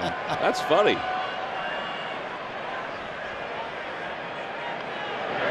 Ooh. Fly ball center field. PHI is there. So is Brown. PHI makes the call and the catch. And the inning is over. The Phillies, though, get 2 more in the inning. They also get 3 hits. Time for the ninth. The Phils up 9-5.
All-wheel drive. Visit your local Tri-State Toyota dealer today. Buy Xfinity. Supercharge your home with supersonic Wi-Fi only from Xfinity. By Citizens, official bank of the Phils. And by Independence Blue Cross. Learn more at IBX.com. Philadelphia Athletics were such a big part of the history of baseball in this great city. There were some that felt like they were one of Major League Baseball's great dynasties. They finished up with some years that were, well, not so great. Not so good. And then went off to Kansas City. Yes. After that. The great Bobby Sheds, who I love having a lunch. I always love going to luncheons with Bobby. Yep. But Bobby, unfortunately, was not able to get here. But he said, I'd like to wish the Phillies really good luck. I see they're getting a lot of nice long ball hitters. I think they're going to do a pretty good job this year, and I hope they can win the pennant. I also wish the Oakland Athletics good luck, too, because I really enjoyed the years I spent with the Philadelphia Athletics. But I have to wish the Phillies more luck. Sorry, guys.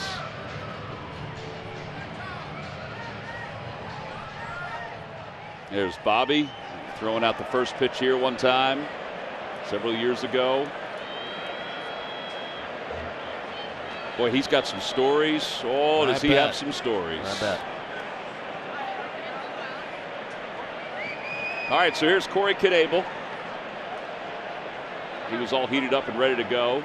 It's a non-save situation. First appearance in a Phil's uniform. And he delivers high, 1-0.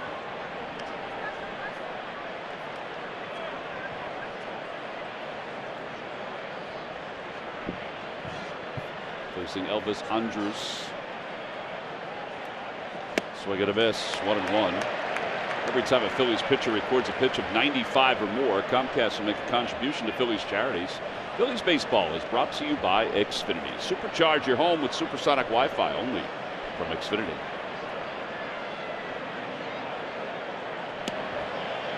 Two and one. Knebel on the extreme third base side of the rubber and making that angle a little bit more difficult for the right-handed hitters.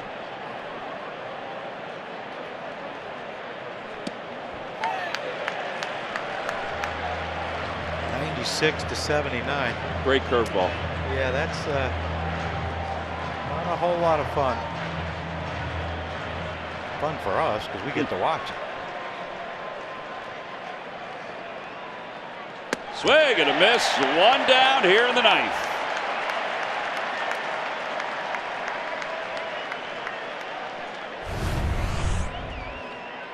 That's a pretty nice combination. He just dropped a hammer on him, and then he throws that 97 mile an hour, or 96 mile an hour heater right past Andrews. That's some pitching right there. Add and subtract, right?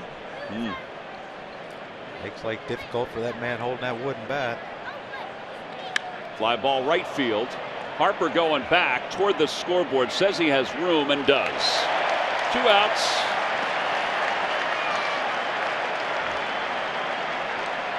You know, we mentioned that Brogdon was warming up. Knebel was warming up, sat down, came back up. There's no sense in wasting him at that point. No, not at all. He was well heated up, and, you know, 4 runs. That can be considered a save sometimes here in Citizens Bank Park. They're getting up, John. Love it. Yeah, Love it, love it, love it.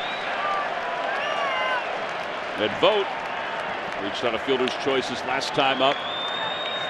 Curveball drops in, 0-1.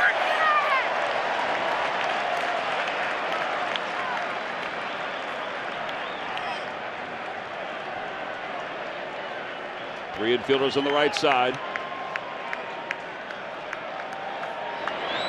0-2.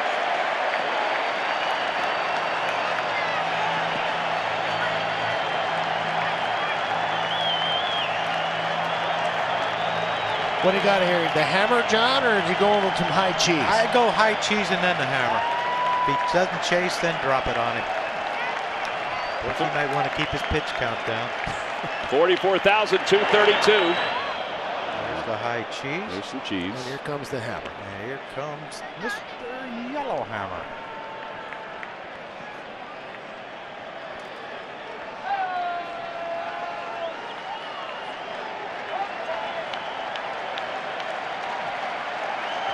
Knebel trying to close the door. And the 0-2 pitch.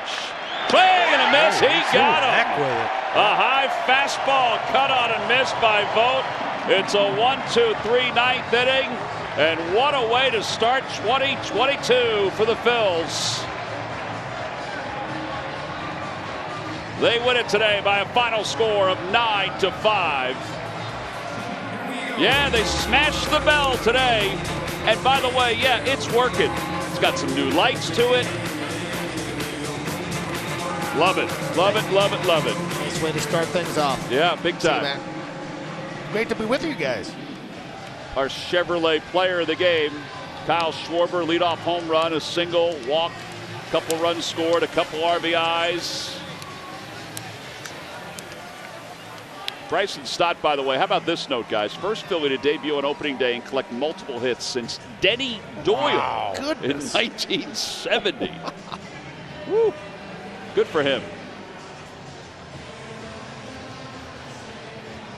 Yeah, he had quite a day.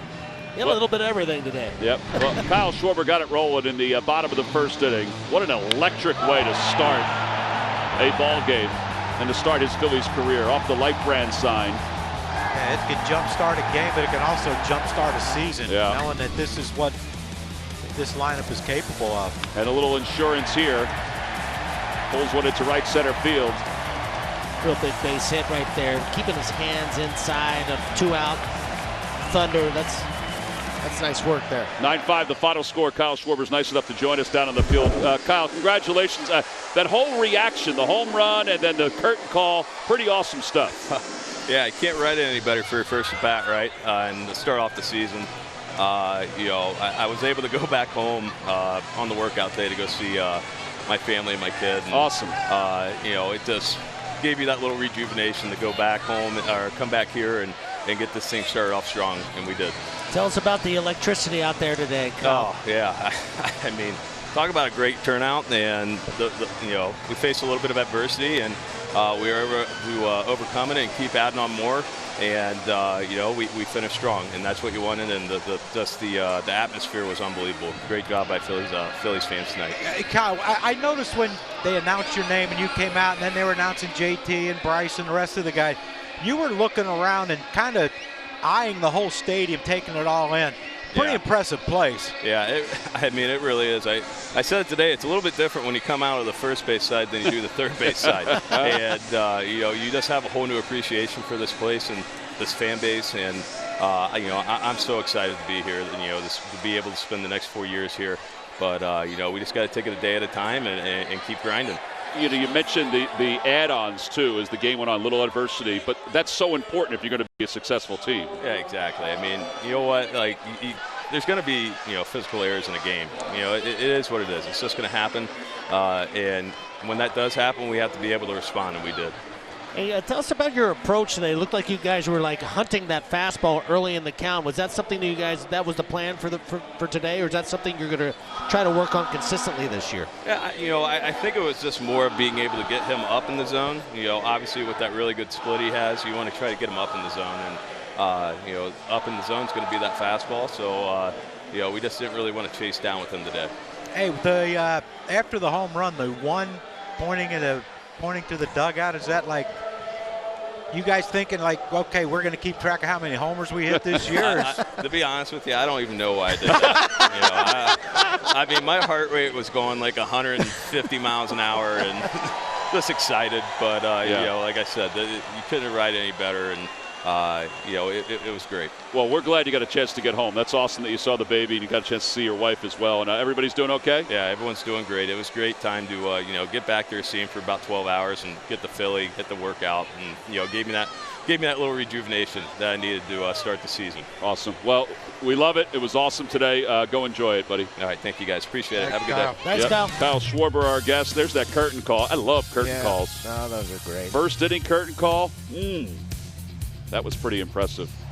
Phillies win it 9-5. Our next broadcast will be Game 2 of this weekend series against the A's. Kyle Gibson takes them out against Cole Irvin. 4 o'clock on NBC Sports Philadelphia, streaming on the My Teams app. The senior producer of Phillies baseball, Jeff Halleckman. Associate producer, John DeSangro. Our director has been Nick Marquetta. For John Kruk, Ruben Amaro, and our entire crew, and I guess Joe Kennedy since he was in the shot today, I'm Tom McCarthy. Thanks for watching, everyone. Phils win it 9-5. Phillies postgame live is beginning right now over on NBC Sports Philadelphia. Stay here on NBC 10.